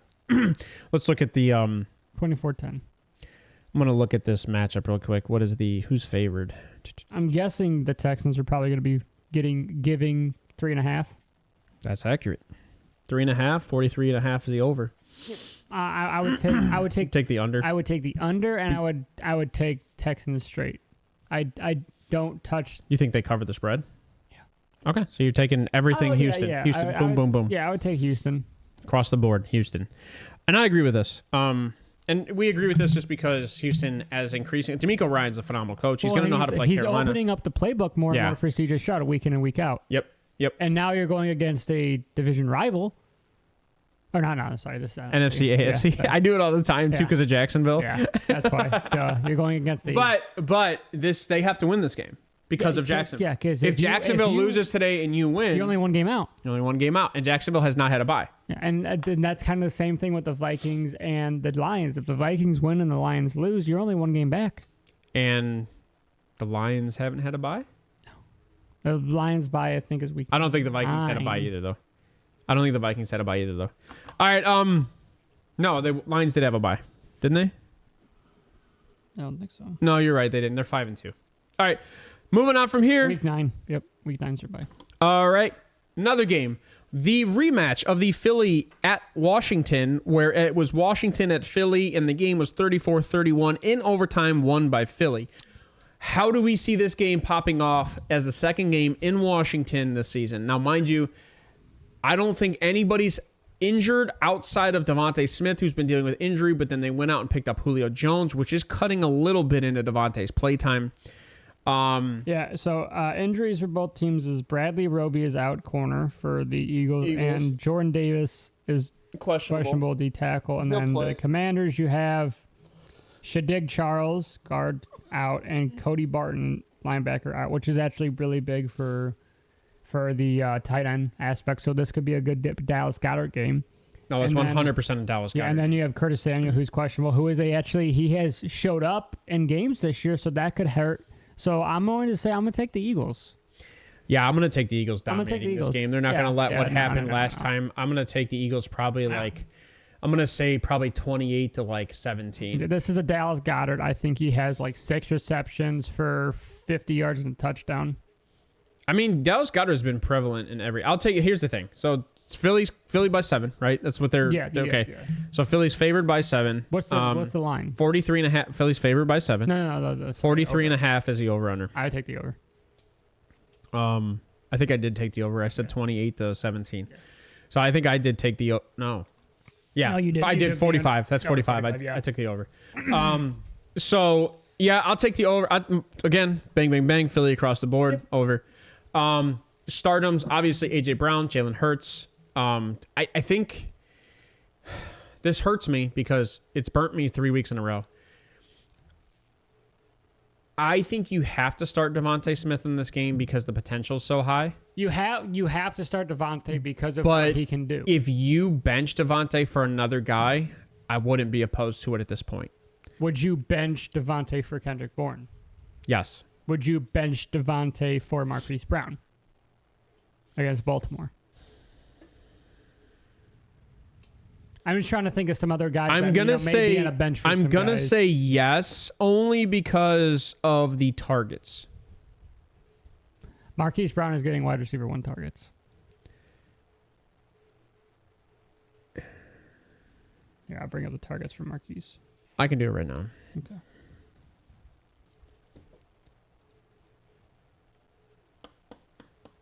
It's tough. I would be okay playing both those guys. Okay. Obviously, it's a tough situation to be on. If you don't have a viable backup that's going to get you 10 to 11 points, I don't start him over Devontae. So here's the thing. Devonta Smith is a number 31 wide receiver all around in PPR. And Marquise Brown is number 24. Yeah, he's a wide receiver 2 right now. So 100%, well, he's wide receiver 3 on a 12-team league. Oh, yeah, technically. Yeah. That's tough. It's tough. I mean, it's it's a hard one because I own Devonta Smith, and I have Amari Cooper, I have Mike Evans, I have Kendrick Bourne, and I have Michael Gallup. So Devonta Smith can hurt me if he doesn't perform. Yeah. So it's one of those things. Oh, and I have Josh Downs. So would I start Josh Downs over Devonta Smith? Yeah. Yes, I would because of target share. Because of target share. Because Gardner Minshew slings the ball. The problem is Jalen Hurd also runs the ball. And they include Swift. And that would be probably the reason I'd start Marquise Brown over Devonta Smith is because you're going to throw the ball more as that team. Yeah, obviously you have JT still and Zach Moss on with Downs, but I would still take Josh Downs. Yeah, I mean, so, okay. Now, when it comes to Washington, now, okay. Brian Robinson. Hold on, Swift. Do we start Swift, right? I would start Swift, yeah. Because that's a question, too. I think Swift, 68%, 15 for 62. He had 10.5 points last game. 16, 16, 17, 14, 26. I think you have to start Swift. Against Washington, he had 17.9 points.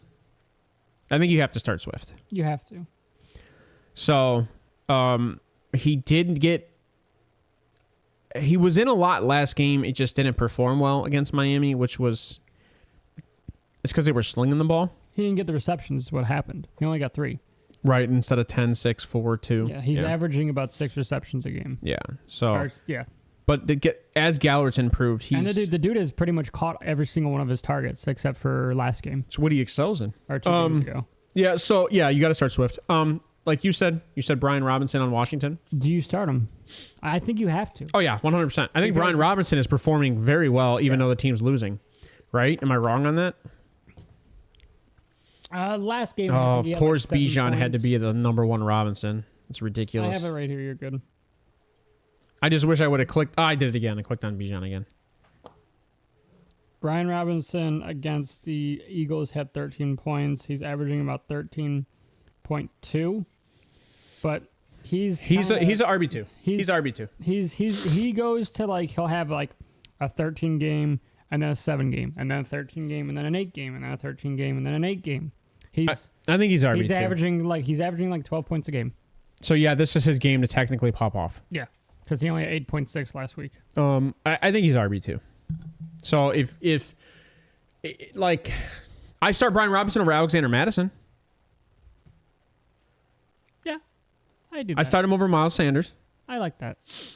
So I like Brian Robinson. Scary Terry, I think you have to start, right?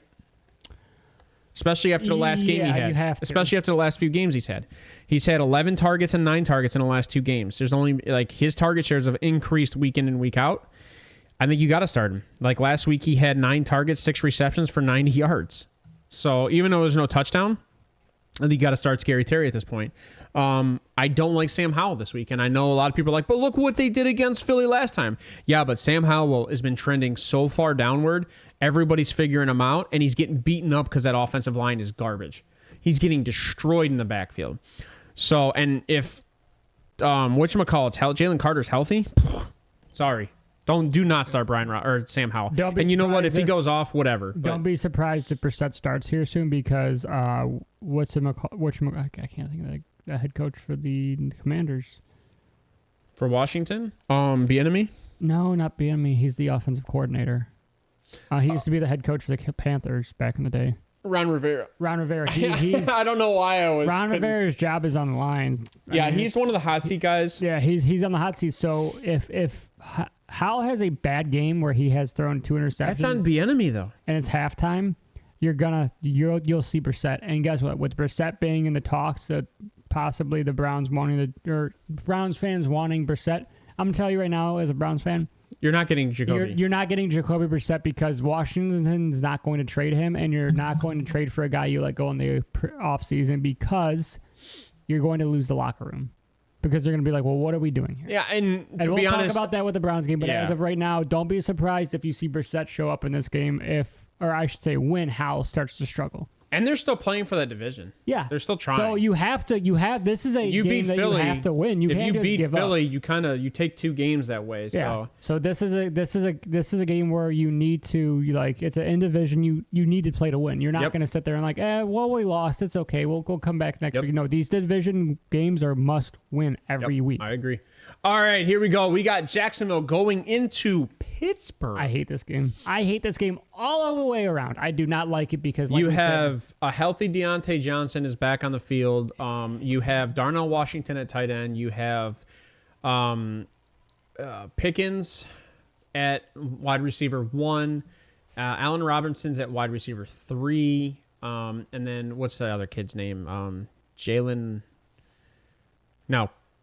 The fast wide receiver. What the hell's his name? Calvin Austin. Calvin Austin at wide receiver 4, playing for the wide receiver 3 spot. Injuries. Jaguars. Zay Jones is out.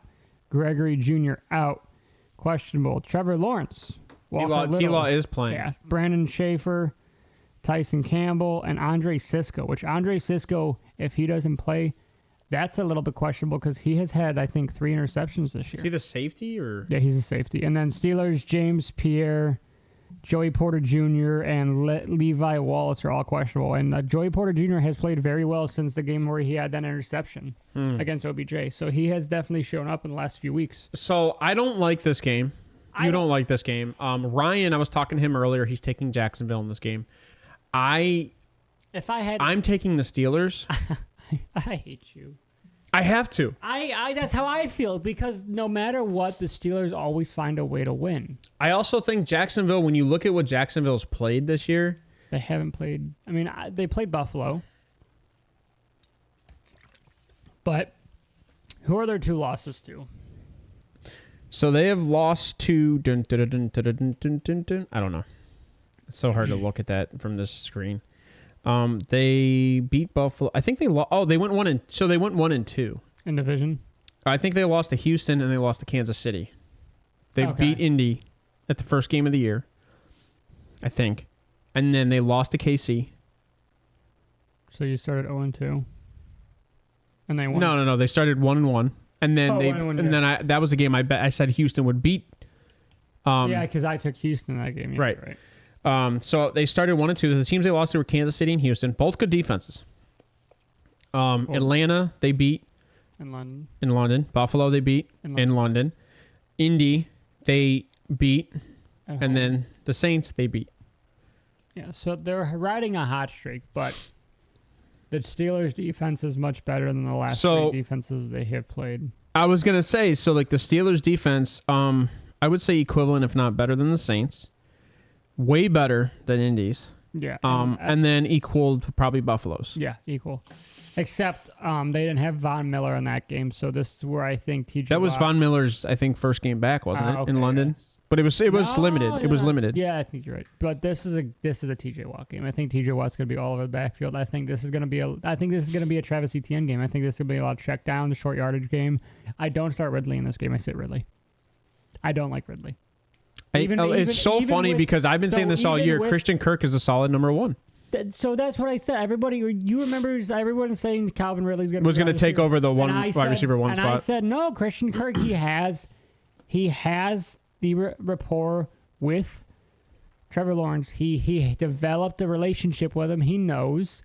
And Calvin Ridley's coming in. My biggest thing is Calvin Ridley was never the number 1 in Atlanta. Christian Kirk's an obvious stardom. Oh, 100%. Calvin Ridley has struggled for like the last 3 weeks. I don't know if I can start him. If you have a guy who is close to what he is projected, I would start the other guy. I just would because I don't know what's going on with Ridley. Even with Zay Jones out, Ridley's getting the targets.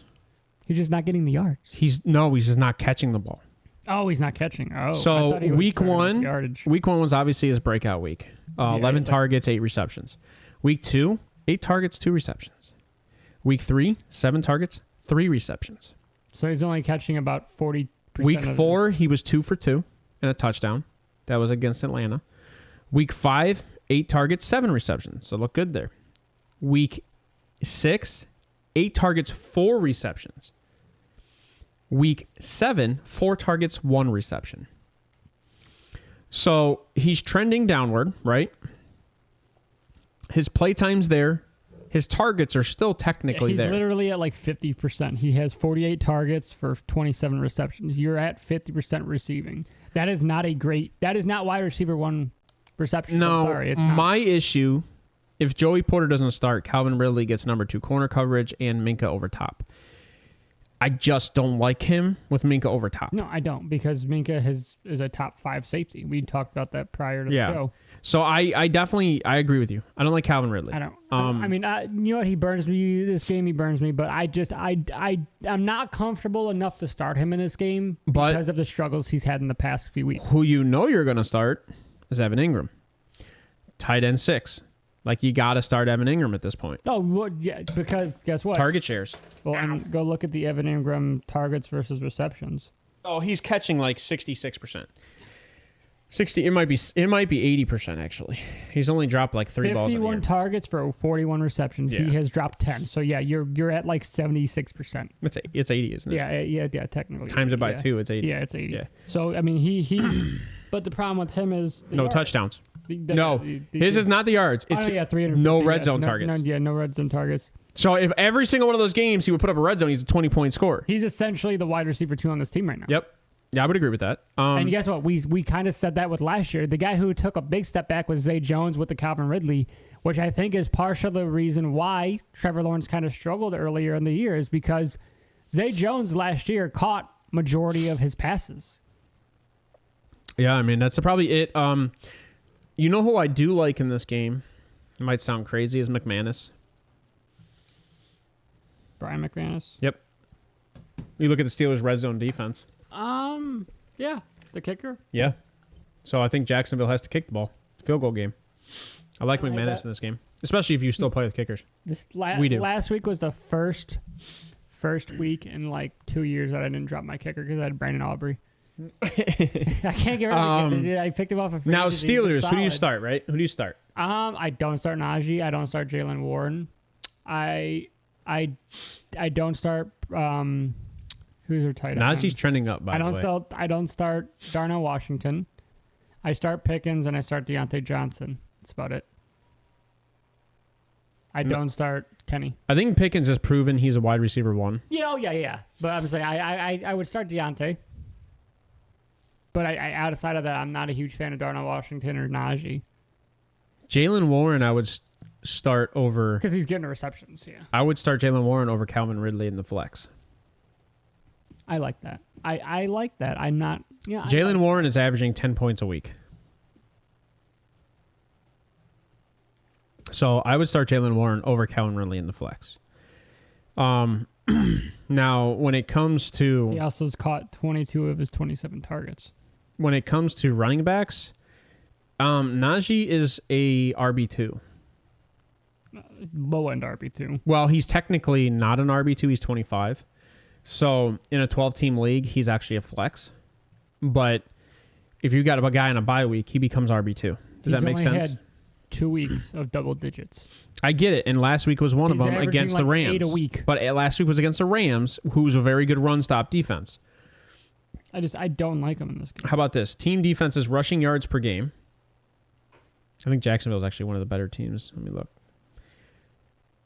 They need to make the... He's averaging 4 yards per carry, just about 3.9. No, he's a mid-tier running back, but he's manageable. The problem is Jacksonville only gives up targets. Jacksonville's giving up 80 yards to rushing.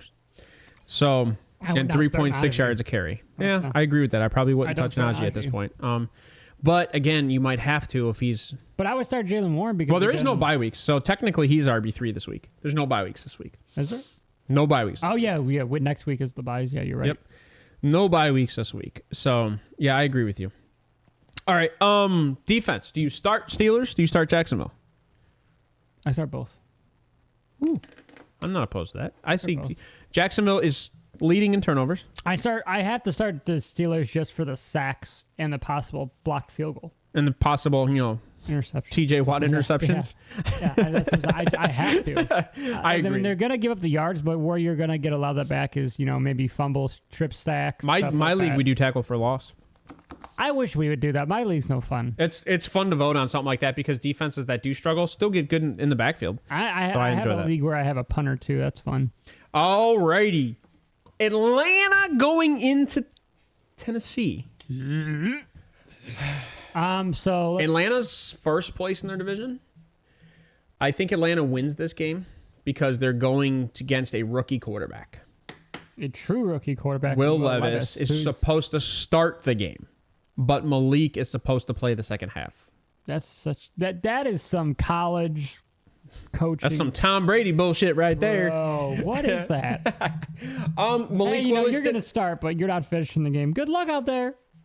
Injuries real I also quick. think this is hard to start against one of the top passing defenders in the league. Yeah. So, like, both these guys are going to struggle. So injuries for the Falcons. start Atlanta defense. I'm just saying. Start their defense. Oh, yeah. Kay Davis is out, and Bud Dupree is questionable. Out for the Titans are obviously Ryan Tannehill, Josh Wiley, Roger McCreary. Wiley's out. And questionable is Naquan Jones' illness. Guess who we like in this game, though, for Tennessee?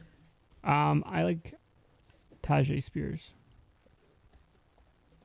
I think both these running backs are going to get pretty decent amount of attempts to take some of that burden of that secondary that has been very solid for the Falcons off of the shoulders of both the young quarterbacks.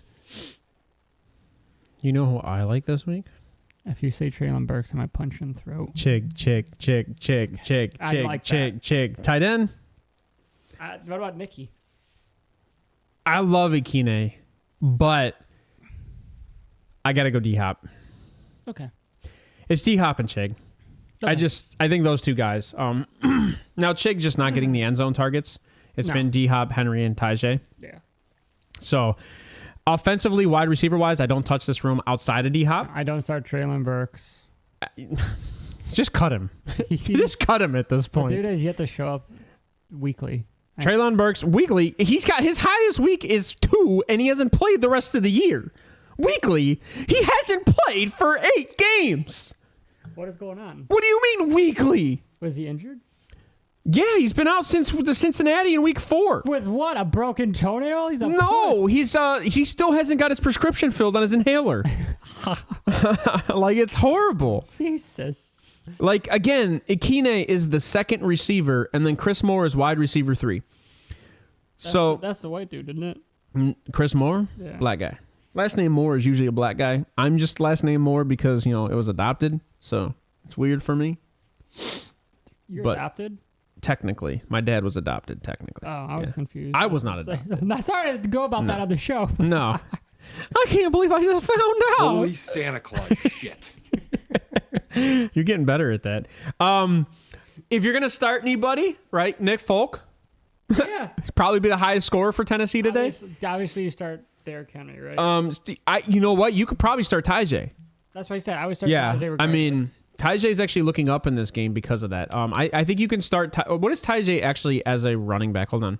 Tajay Why is Tajay not even on this depth chart? Sleeper, fix your shit. They're dumb. What the heck, man? That is crazy. Tajay's averaging about 8 a game. Well, hold on. My question He's is, getting about 5 attempts a game. But he might see some checkdowns with these young guys. Atlanta's got one of the best, he's getting Secondaries? 3 targets a game on average. Yeah. They need to And increase he's literally averaging probably like 20 yards. But I will say Baltimore, he had a big game, 1 target for 48.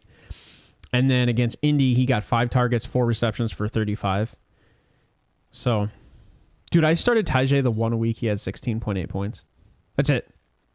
And it was because I had bye weeks. Ha ha! Winner, chicken dinner. All right, moving on from this game because this game does not matter. Atlanta, who do I start? Not the quarterback. Drake London.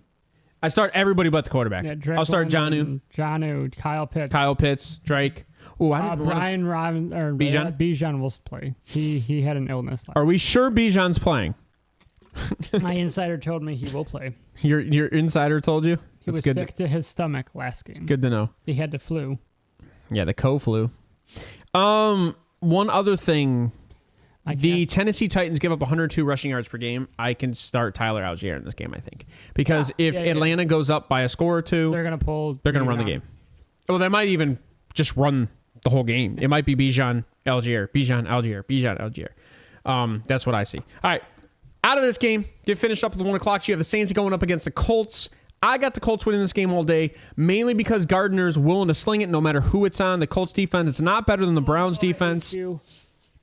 Why? Because I'm taking the Colts too. All right. Hey, that's good when we're both on the same page, though. Let's be honest. Michael Thomas was a late ad for an illness yesterday. The Colts are favored by 0. What? That's a weird line. That's weird. It's a pick 'em. 2.5. Colts are giving 2.5 to Indy. They're favored. Taking the home team. That's your rule. Yeah. Home team if it's under 3. Yeah. So here's the injuries. There's a lot of them for the Saints. Out, James Hurst, questionable. Taysom Hill, Michael Thomas, Jimmy Graham, Max Garcia, Andres Pate, Demario Davis, Alante Taylor, J.T. Gray, Tyrann Mathieu, Marcus May, tight end. Marcus May is safety. I'm an idiot. Michael Mayer. Colts out. Kalen Grayson, Braden Smith, Juju Brents, questionable. Zach Moss, Eric Johnson, Tony Brown. All right. So here's my issue with the Saints, right? Derek Carr has not put up over 24 points on this team. And mind you, I was a huge Derek Carr fan going to this team. It's not looked well in the red zone. And I think it's all on him personally. Obviously, stardom's today, right? Kamara. You got to start Kamara. He's come back. Kamara's getting wide receiver 1 receptions. All right, so you got to start Kamara. I think Derek Carr is a startable quarterback depending on your situation because he's averaging about 18 points a week. Yeah. So he's a startable quarterback. Do you like a receiver in this game outside of... Is it Olave and that's it? Or is it... Rashid Shaheed? I don't disagree with you. Regardless if Thomas plays or not, he gets about 10 a game, so... I think a flex guy is Foster Moreau. Yeah. This week, I think you can flex him, especially based on the injuries you said. If Jimmy Graham and Taysom Hill are questionable, that means Foster Moreau is probably going to get a higher snap share. Well, he'll be out there. They use him as a blocker a lot, too. Yeah, and that's it. That's it for the Saints. Mm-hmm. I don't like their defense this week. No. Because, to be honest, the way the Colts have been putting up points with everybody at quarterback, it's been looking good this year. It's been looking really good. Gardner Minshew looked very good against a top 5 Browns secondary. I disagree with that statement. I think, and hold on, I think there was certain key points, and this is my issue with Newsome, where he's failing in plays. He's missing his assignment. And Minshew had the ball just long enough to where he saw the failure in his assignment and hit the guy right in the middle of his break. So, and both those were 2 big plays. Yeah. And both of those, one of those was on a Myles Garrett freebie. Yeah, because he jumped offsides and didn't continue to pressure. Yeah, he didn't get we talked on the phone about this. Even if you're offsides, attack the quarterback. Interrupt the play let's get into that because that's the next game. Let's move on from here. Colts, I'm taking the Colts. I'm starting Josh Downs. I'm starting Michael Pittman. I'm starting JT. I would start Michael Thomas, obviously, if he is... Or not Michael Thomas. I would start Zach Moss if he's cleared. I do not start Zach Moss, and the reason being is JT has proven that he's taken over the backfield already. Okay. 3 weeks, JT's gotten most of the shares and everything on this team. I'll actually see if I can pull it up really quick, because I should... Can I just click off? Oh, I can. Good. My team. You said go good, I can. Well, I wasn't sure if I could just click off. Why aren't you going to my team? All right, JT. Last week, 21. He was 50% snap percentage. He went from 15 week 1, 42 week 2, 50 week 3. Okay. So I see him around 60 this week, and I think it'll hold there. 60 to 65, and I see whatchamacallit. Zach Moss taking around 35 to 40. Yeah. 18 carries, 75 yards against the Browns defense, 1 touchdown. I actually bet on that too, by the way. Also, if you took Gardner Minshew to have 2 rushing touchdowns last game, it was nobody took Gardner. It was plus 9,000. Yeah, nobody took Gardner to rush for 2 touchdowns. That was insane. That was completely insane. So I like everybody you said I like. Is there a tight end you like on the Colts or no? Wiley Cox. No, I don't like Wiley Cox. So Granson's been in a good amount. He's getting around 4 targets a game. It's like three or 4 targets a game sometimes. Granson's getting about 4 targets a game. Wiley is a kind of a blocker. They leave him in his blocking. Wiley's gotten less than a target a game, just an FYI. I think he had like 3 last game, didn't he? No, he didn't. 1. Okay. No, it's. I just like saying his name. It's Kyle Granson. It's all Kyle Granson. So, I mean, actually, he might be startable because the targets he's getting, if there's a touchdown or a breakaway, He's putting up 10 points. Oh yeah. He's tight end 25. That's not bad. That's actually pretty good. Yeah. So I'm gonna take the Colts. I'll take the Colts by a touchdown. That's it. Yep. I want to see the over-under before I do my stupidity. Over-under is gonna be 42.5. All right, Colts. So the Saints are giving 2.5 and the Colts at home. Over-under is 43.5. I'm gonna give the Colts 28. So I was off by one. I'm gonna give the Colts 28, and I'm gonna give the Saints their second highest score of the year at 24. So I'm the Colts across the board, and I'm taking the over. Okay, I like that. So let's get out of here. 4 o'clock, baby. Let's go to the worst game. Oh, I forgot to uncheck one. Here we go. Kansas City going into Denver. Denver plays them hard, but we're going to make this one as easy as quick as possible. Stardoms, Patrick Mahomes, Russell Wilson, I think Travis Kelce. I like Javonte Williams in this game. Isaiah Pacheco.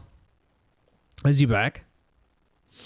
He had a good game last week. I'll take Jerry Jeudy and Cortland Sutton as a stardom over Javonte Williams just because they're going to play from behind.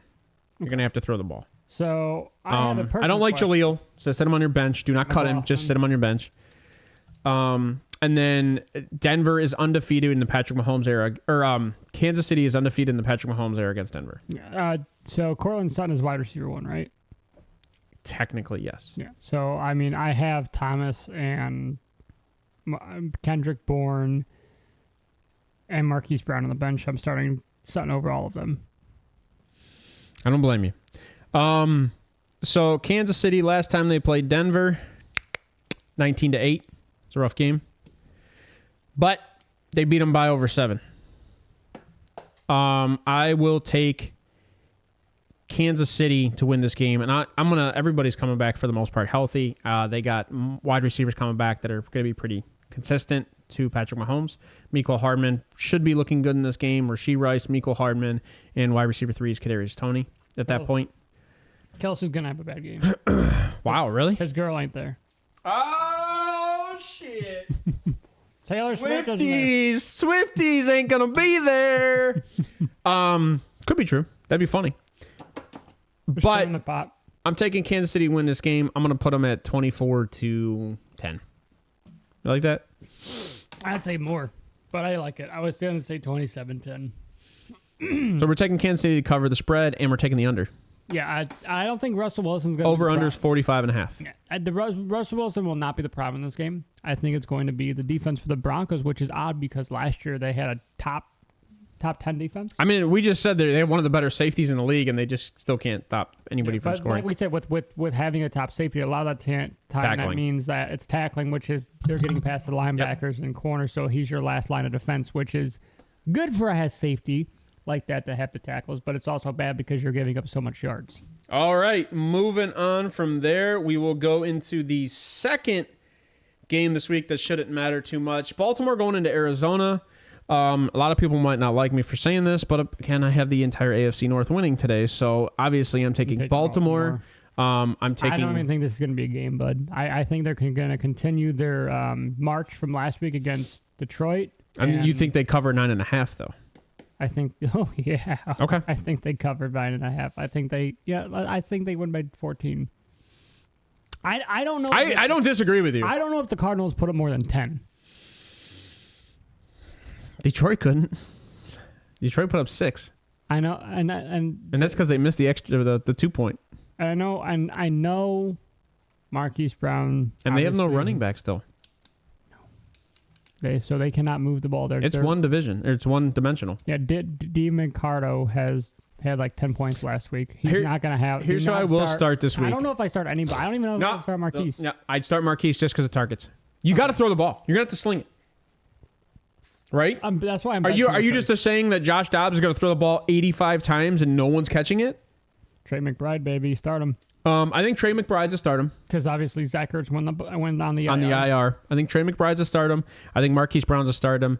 And I think is Mike Wilson their number Matt 2? Wilson, I think. Mike Wilson. Yeah, he's Is he wide receiver 2? I think him or Rondale Moore. I'll take Rondale Moore. Okay. Rondale Moore is more of a polished route runner than Mike Wilson. Mike Wilson's kind of been the downfield guy. So I mean, for them. they're gonna. I think that I want to start Marquise Brown. I really do, but I'm starting him. But the guys that I have, I can't really. Like I said, I'm starting him over Cortland. I'm starting Cortland Sutton over him. I mean, actually, last time they played, what did Marquise get? That's the question, right? Marquise has been getting, I think, about 13 a week. I hate that I adjusted this.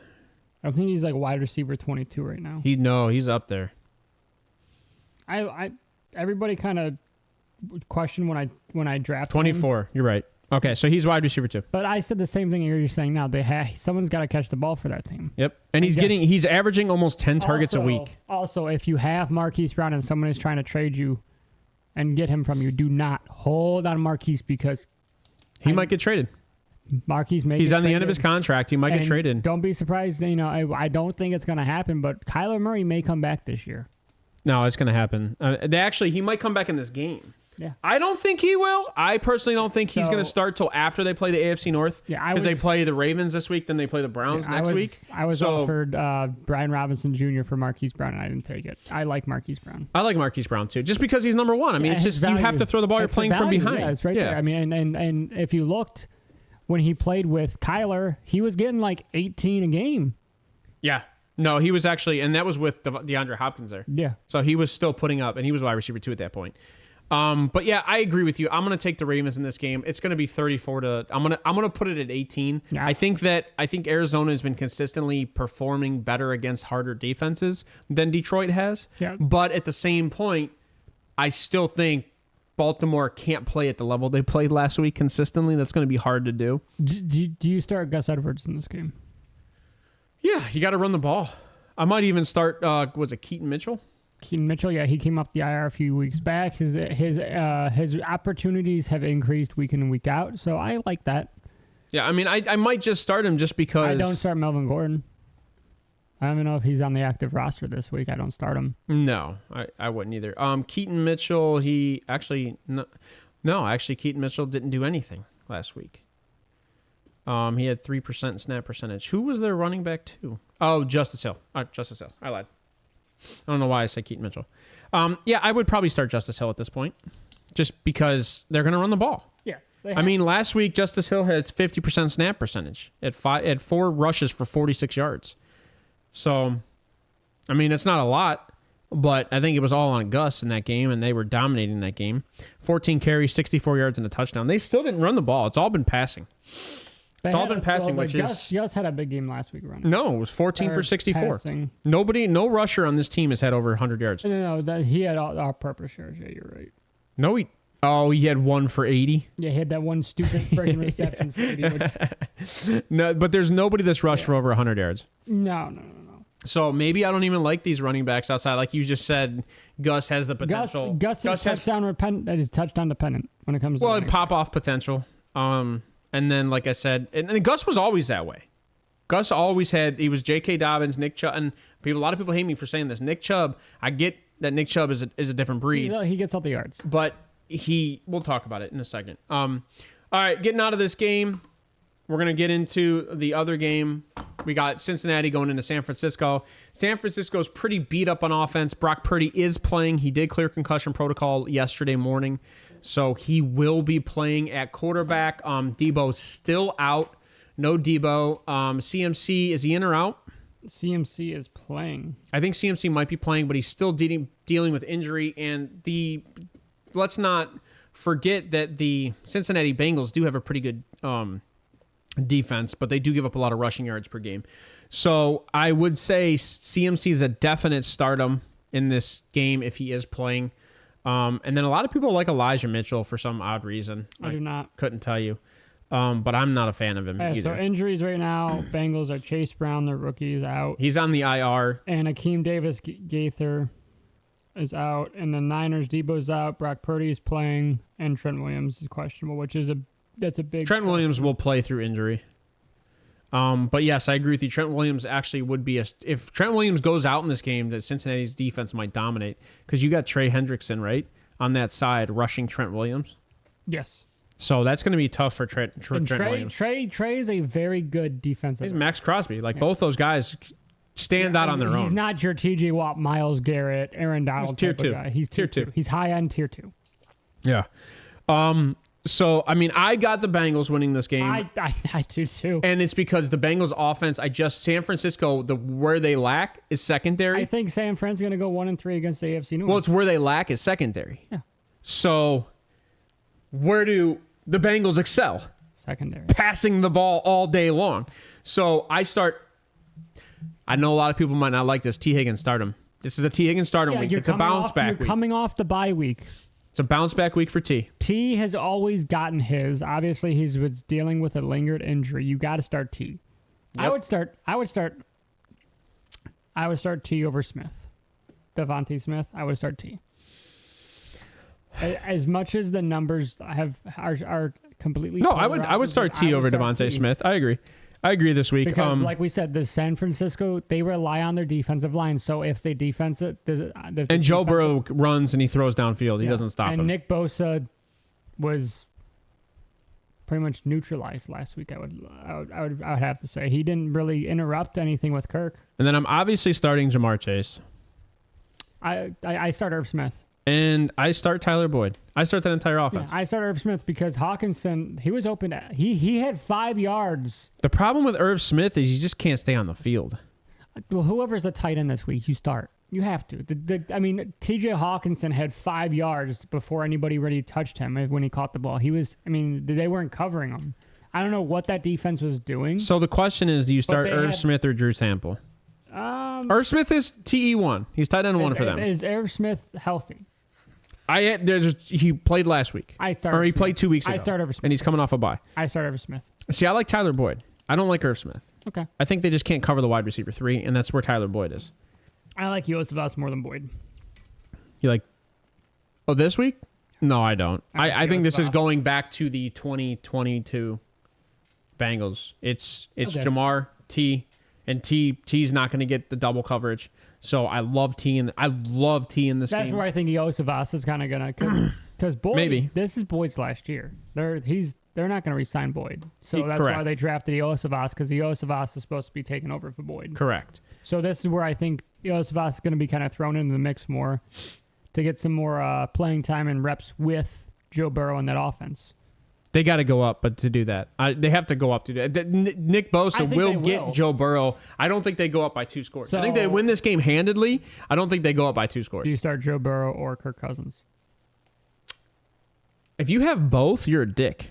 I have both. Okay. And I have the problem. This is my problem. I have Jamar Chase. And then I have Addison, JJ, Hawkinson. Whatever. That's a ridiculous team. So that's your choice. I'd start them both. Hard. I think they both might score 30 points this week. It's so hard who to start. I don't know. I think they both might score 30 points this week. I almost want to start Burrow just because of the chase. Because I think this will be a big chase game. You want to do the stack? Yeah. Well, it's a stack either way. Yeah. The problem is with Kirk, I'm getting more opportunity because of Addison and Hawkinson. So yeah, but I think the issue is with Kirk, he's probably not going to throw the ball as much as Joe Burrow this week. You're not playing in the dome. You're playing in a little bit of colder weather. Yeah, I would. Let me check saying that, let's just say Burrow. Okay. Let's just say Burrow. I'd start Burrow over Cousins. But that being said, here's what I will say. I take this game. San Fran's giving 5.5, and it's just leaned towards San Fran. It was 4.5. It's supposed to be 65, and it's gonna be beautiful. Yeah, I'm gonna take Burrow. I'm gonna have to start Burrow. I'm gonna take the Bengals. I'm gonna say this game. I'm gonna say it's slightly on the over. I'm gonna say 24-18 Bengals. Oh, that's actually the under. I lied. Slightly on the under. So I took 42.5, and the over under is 43.5. Yeah, I'm going to take the Bengals to win this game, man. I just don't...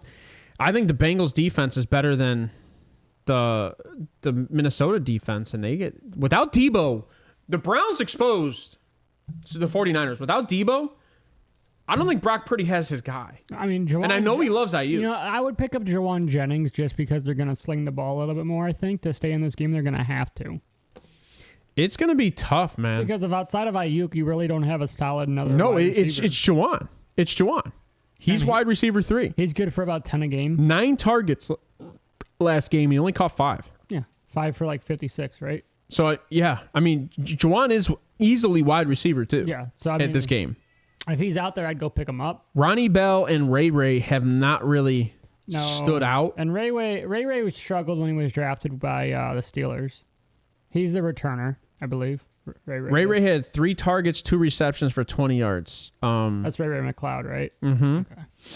Yeah, so I mean, Ray just has not really popped off the way I thought he would look good in this offense. I liked Ray in college. He played very well. Well, I think it's his same skill set as kind of Ayuk. He's kind of faster downfield. Ayuk's a better route runner. Oh yeah, Ayuk is a much better route runner, but I think that's why they use Ray in the in the return game. Is because how quick he is. Right. He's a lot shiftier. So that's what I'll say. Obviously I start, like I said, every wide receiver 1, 2, and 3 on the Bengals. I start Joe Burrow. I don't like Mixon in this game. I don't. Not against that defensive line, I don't. Same reason I didn't start Akers or Madison in the last game. I don't like Mixon. So that's where obviously the Niners are going to win that battle is in the trenches against the running back. The only way I see Mixon getting a decent amount of I'm going to be honest with points you. is the checkdowns, and Mixon, I don't know. no. I don't think they will. No, Mixon, like, outside of, like, last game. He's putting up, like, 11 a week. I guess that's his average. But he's running back 24. So I guess he's running back 2, maybe flex for you, depending on what your team is. But, yeah, I'm not a fan of Mixon in this game, especially because it's the 49ers, man. The 49ers defense is still one of the best rush defenses in the league. You're looking at, they only give up 79.3 yards to rushing. So I don't like them. I mean, the Browns game, the only reason the Browns did what the Browns did is because the 160-yard run. Outside of that, we were averaging like 2 yards a carry, if that. Okay, getting out of this game, moving on right into the Browns. You got the Browns going into Seattle. I hate this game. Physically hate this game with a passion. This is a game the Browns 100% should lose all day long. Their defense will keep them in it, but that's the problem. The problem is how long can you allow? Because let me do injuries real quick, and then I'll do my spiel. Browns injuries: Deshaun Watson obviously is out. Jerome Ford is questionable. Marquise Goodwin's questionable. Jedrick Wills is questionable. Sione Takitaki is questionable. On the Seahawks, you have Kenny McIntosh is questionable. Austin Thielo questionable. Doubtful is Phil Haynes, their guard. Questionable is Tyler Lockett and Jamal Adams. So the thing is with the Browns, you can only depend on your defense for so long before they start to dwindle down. And we saw that with the Colts game. The problem is that PJ Walker, his big plays are like 10, 15-yard passes downfield versus some other backup quarterbacks, they have a crazy play. PJ Walker needs to minimize mistakes and push this ball downfield accurately. But my biggest issue with PJ is on the run, he is very inaccurate. And that's where a lot of the guys like Deshaun Watson and Baker in this offense kind of excelled a little bit. You could roll out and pass it, whereas PJ Walker has struggled this year. PJ Walker has yet to throw a passing touchdown. I believe he has 3 interceptions in 3 games he's played. So as much as I want to take the Browns in this game, I think we may lose by... I think we're going to get our asses whooped. I do. I think this is going to be a game where Browns fans are like, okay.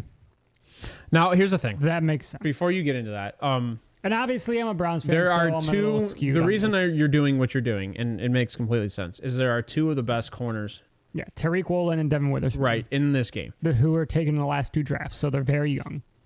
They are young, and they will make mistakes against. But you might not have Jamal Adams over top 2. But that is where it helps us, right? Is the fact that Amari Cooper's not going to get that double coverage over top. And we already saw that this is a hard game for me because I really do like Amari Cooper in this game. They need to involve Njoku more. He will get involved because with PJ Walker, Njoku has gotten involved. With Deshaun Watson, he has not. So Njoku will probably have 7 to 8 targets, and he probably will have 5 receptions, 6 receptions for 80 yards. I love Njoku this week. Njoku's a great start he in gets this up week the in this seam. game. DK back healthy. That's my issue. DK back healthy is my issue. I think this is going to be a Jackson Smith and Jigba game with Tyler Lockett possibly out. He put up like 18 last week. No, that's Jake Bobo. Well, they both put up good numbers last week. But Jake Bobo only had that one good catch. Yeah, he had that touchdown for like 30 yards. But my point is that Jake Bobo fills Tyreek Hill's spot, or Tyler Lockett's spot. JSN is underneath. So JSN's he's your slot guy, essentially. Right. So he's going to be short yardage. I think JOK maybe on Jackson. But you got to remember, Geno can also roll out and gain 5, 6, 8 yards. This thing for me, right? Because the Browns' defense is a facade on the rushing game. It's Kenneth Walker for me all day in this game. Oh, 100%. It's Kenneth Walker. Kenneth Walker might have one of his biggest games against the Browns, which is I hate. I really hate it. Because I'm a Kenneth Walker owner and a Browns fan, so like I really hate it. But the Browns are giving up a facade of 100 and yards a game rushing, or it might be like 98, but I truly think it's because they've injured the running backs and they can't play the rest of the game. Kenneth Walker is dealing with a calf injury, and McIntosh is obviously out, and Charbonnet is supposed to be looking to take up the backup. I think this is where you're going to see a Charbonnet. I think it's going to be a 60-40 split. I disagree with Ryan on this one too. He said this is a Charbonnet game. I think this is let's say Kenneth Walker's injury. Give him a breather. We need him in this game.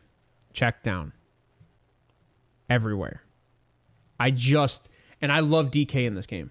I love DK, and the reason why I like DK in the game because he's a big body receiver. Yeah, and he's gonna be all over Ward.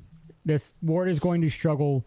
I don't know if I don't think Ward's no. Ward plays the other side of the field. I would put Ward plays the Lockett side of the field. God, who's it's Emerson against DK. I would put Emerson against DK. DK wins that battle all day. Yeah, and it would be the same. I wouldn't be shocked if Emerson has 3 pass interference. I think you're gonna have Juan Thornhill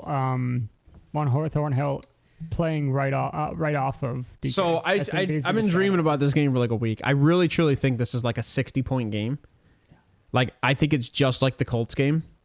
Maybe not as bad as it's back and forth trading punches, all game. Right. And I think the issue is, and I will say PJ Walker, this will be a great PJ Walker game because PJ Walker's finally gotten to take some reps with this team. You gotta remember they told a week ahead of time, PJ, you're starting. Yeah, that's why I said figure your shit out. Yep. So people got to remember where you're playing. You're playing in Seattle. That's 12th man stadium. That's the hard. That is the hardest part. That is the loudest stadium in all of the NFL. It's the loudest. They have tested it. It's been proven.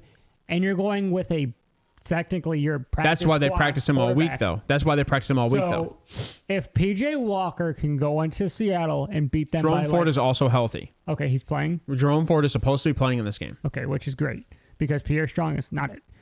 Pierre Strong was getting some chemistry last week. It looked Kareem good. Hunt looked good, but if PJ Walker can go into this game and win by even if he wins by a touchdown, that is a huge momentum push for this team because then now you are 5-2 with a backup.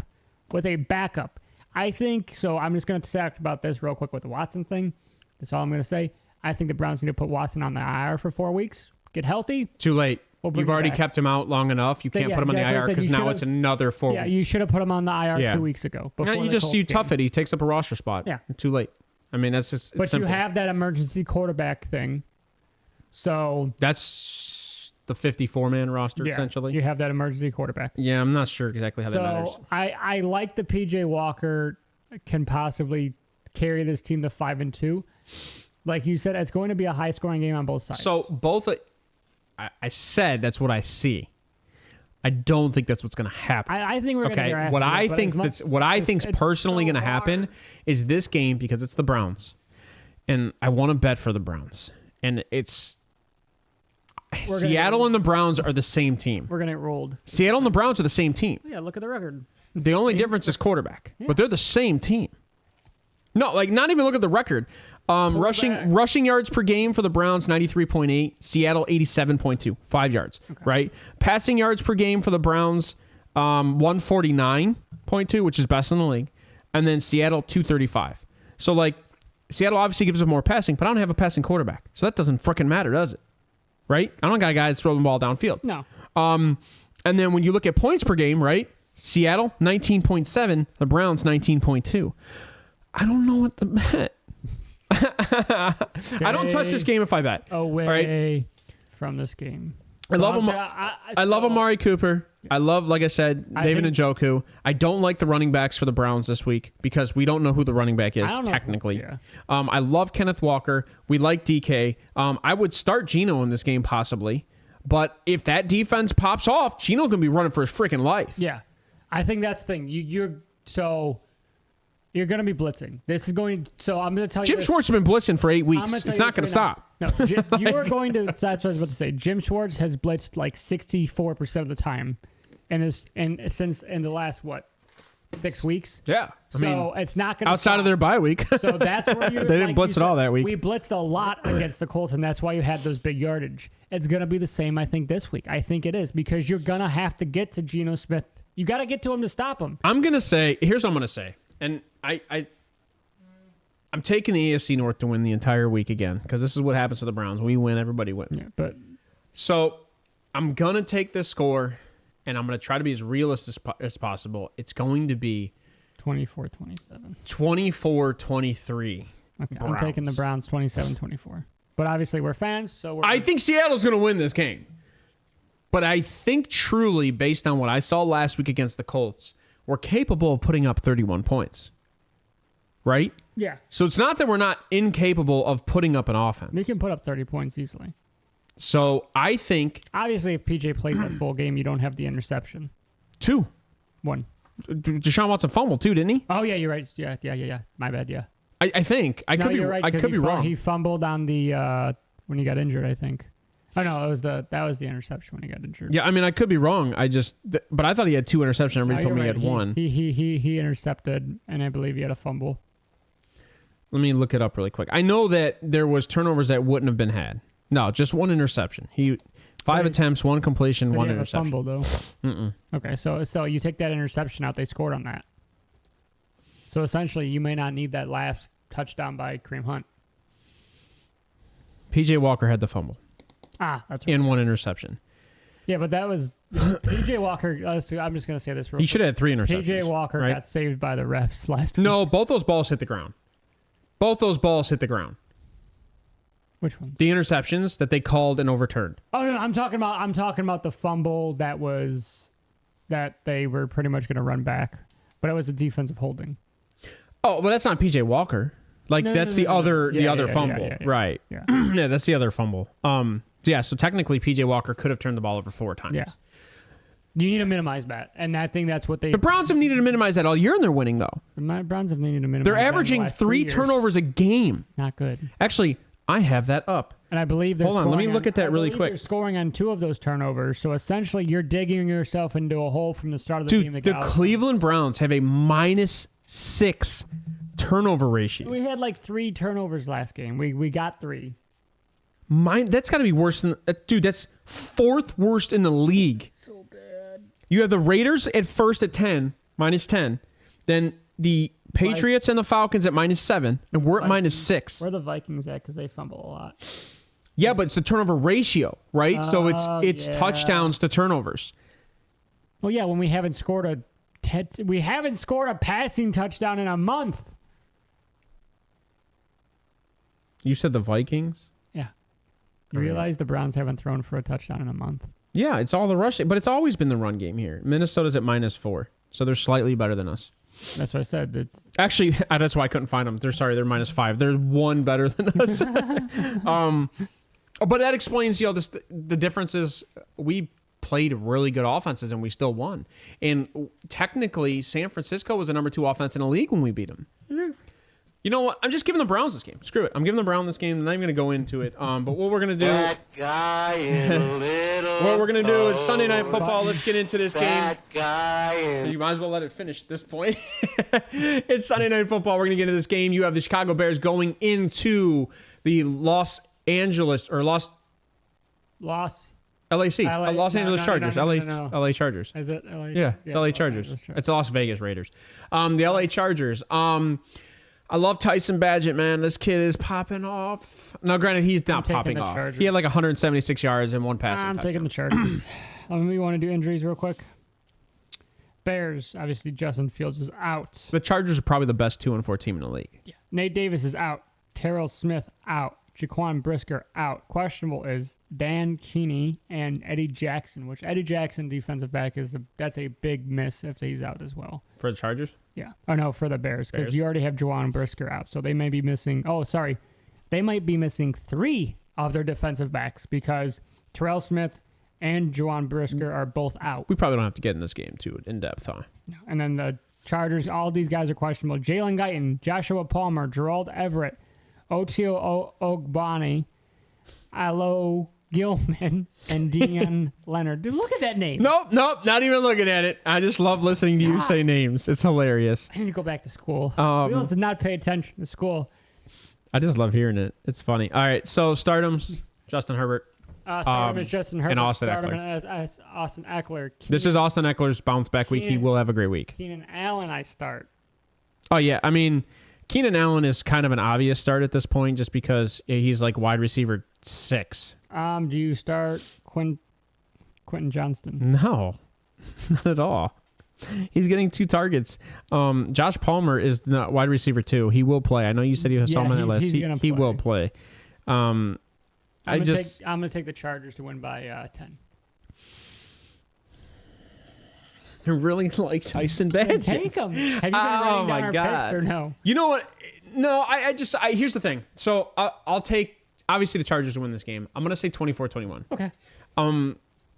I did say the Chargers are the best 2-4 team in the league, to be in all honesty. But Tyson Badgett, I want to see him have a good game. And I think with DJ Moore and Deontay Foreman, the way they played last week, I think it just improves, and he's had another week to start with the starters and rep with the starters. So now Tyson Badgett, a kid who has a chip on his shoulder, who was invited to the combine mainly because his dad forced his way to the combine. Yeah. Nobody wanted this kid there. Now he shows up in Chicago. He was a D2 kid, wasn't he? He played D2. Yeah, I think so. I can't even remember. I had to find his picture on like Google, and it was like a picture his dad took. It was so bad.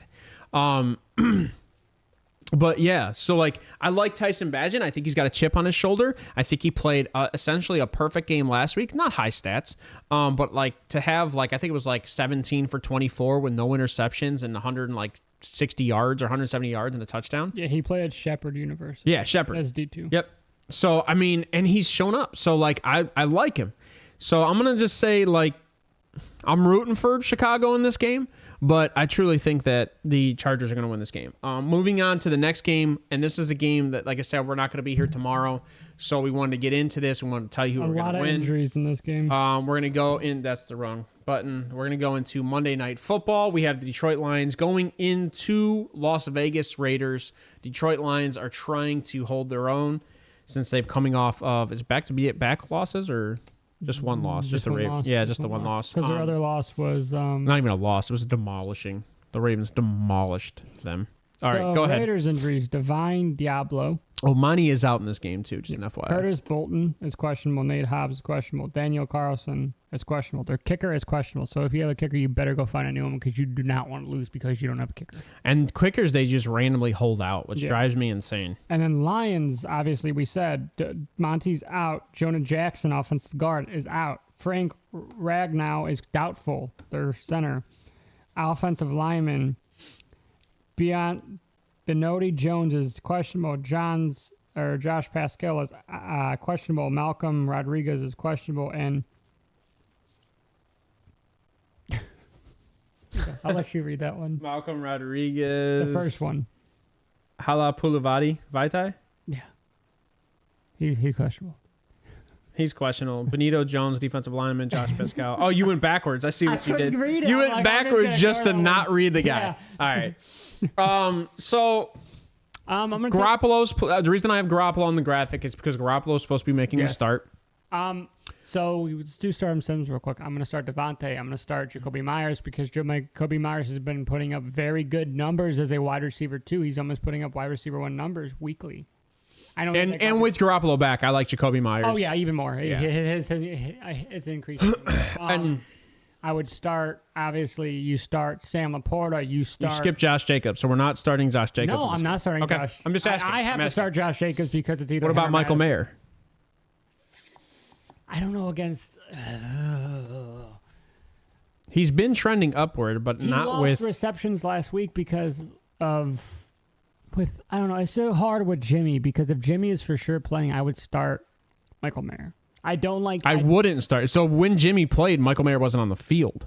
Okay, so you don't start Michael Mayer. Okay. I have to All right. start Josh Jacobs in my league, but I don't like him. I don't start Josh Jacobs. This Okay, week. so moving on to Detroit. Go ahead. Detroit, I would start Jahmyr Gibbs. I would start Sam Laporta. I would start Amon-Ra St. Brown. I would start. I'm starting Jared Goff. Oh yes, Jared Goff. I should have said that. Yeah. Do you start Jameson Williams? No. Okay. No, he just can't catch the ball. I'm gonna be honest. Like I was looking at this. I think it was like the last 2 games that Jameson Williams has been playing. He's been getting targeted. That's not the issue. Yeah. The problem is The issue is his job, his literal job is to streak down the sideline And catch the ball. the ball while running as fast as he can. And he can't. And he can't. And Jared Goff is hitting him. It's hitting his So- hands. He just can't get it. He just can't catch it. So I don't start him until he proves that he can catch a ball while running. The only other guy I would start was it Reynolds. Craig Reynolds or Josh? Is it Craig Reynolds? I think Craig Reynolds is the running back. I think Josh Reynolds then.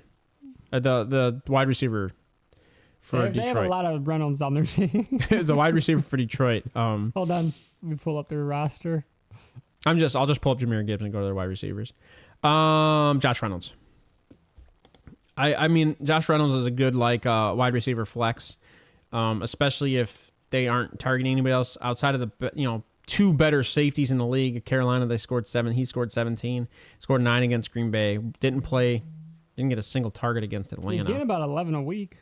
Well, skewed, right? Seattle, he got 23 points, 6 targets, 5 receptions, 2 touchdowns. Slightly Only skewed. 17 against Carolina, Yep. but I believe that Carolina game was the game that Amon-Ra was out. So yeah, it's skewed. Slightly skewed. But Josh Reynolds is a good flex guy. Maybe start him for this week if you need a flex wide receiver. I'm sure he's probably sitting on your waiver wire.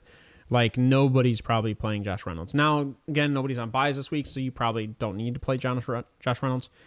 So, I got Detroit winning this game. It's a bounce-back game for Detroit after that ridiculous... I did too. I have Detroit winning by 14, 2 touchdowns. I think it's going to be a big Jahmyr Gibbs game. I think he's going to be running all over the field.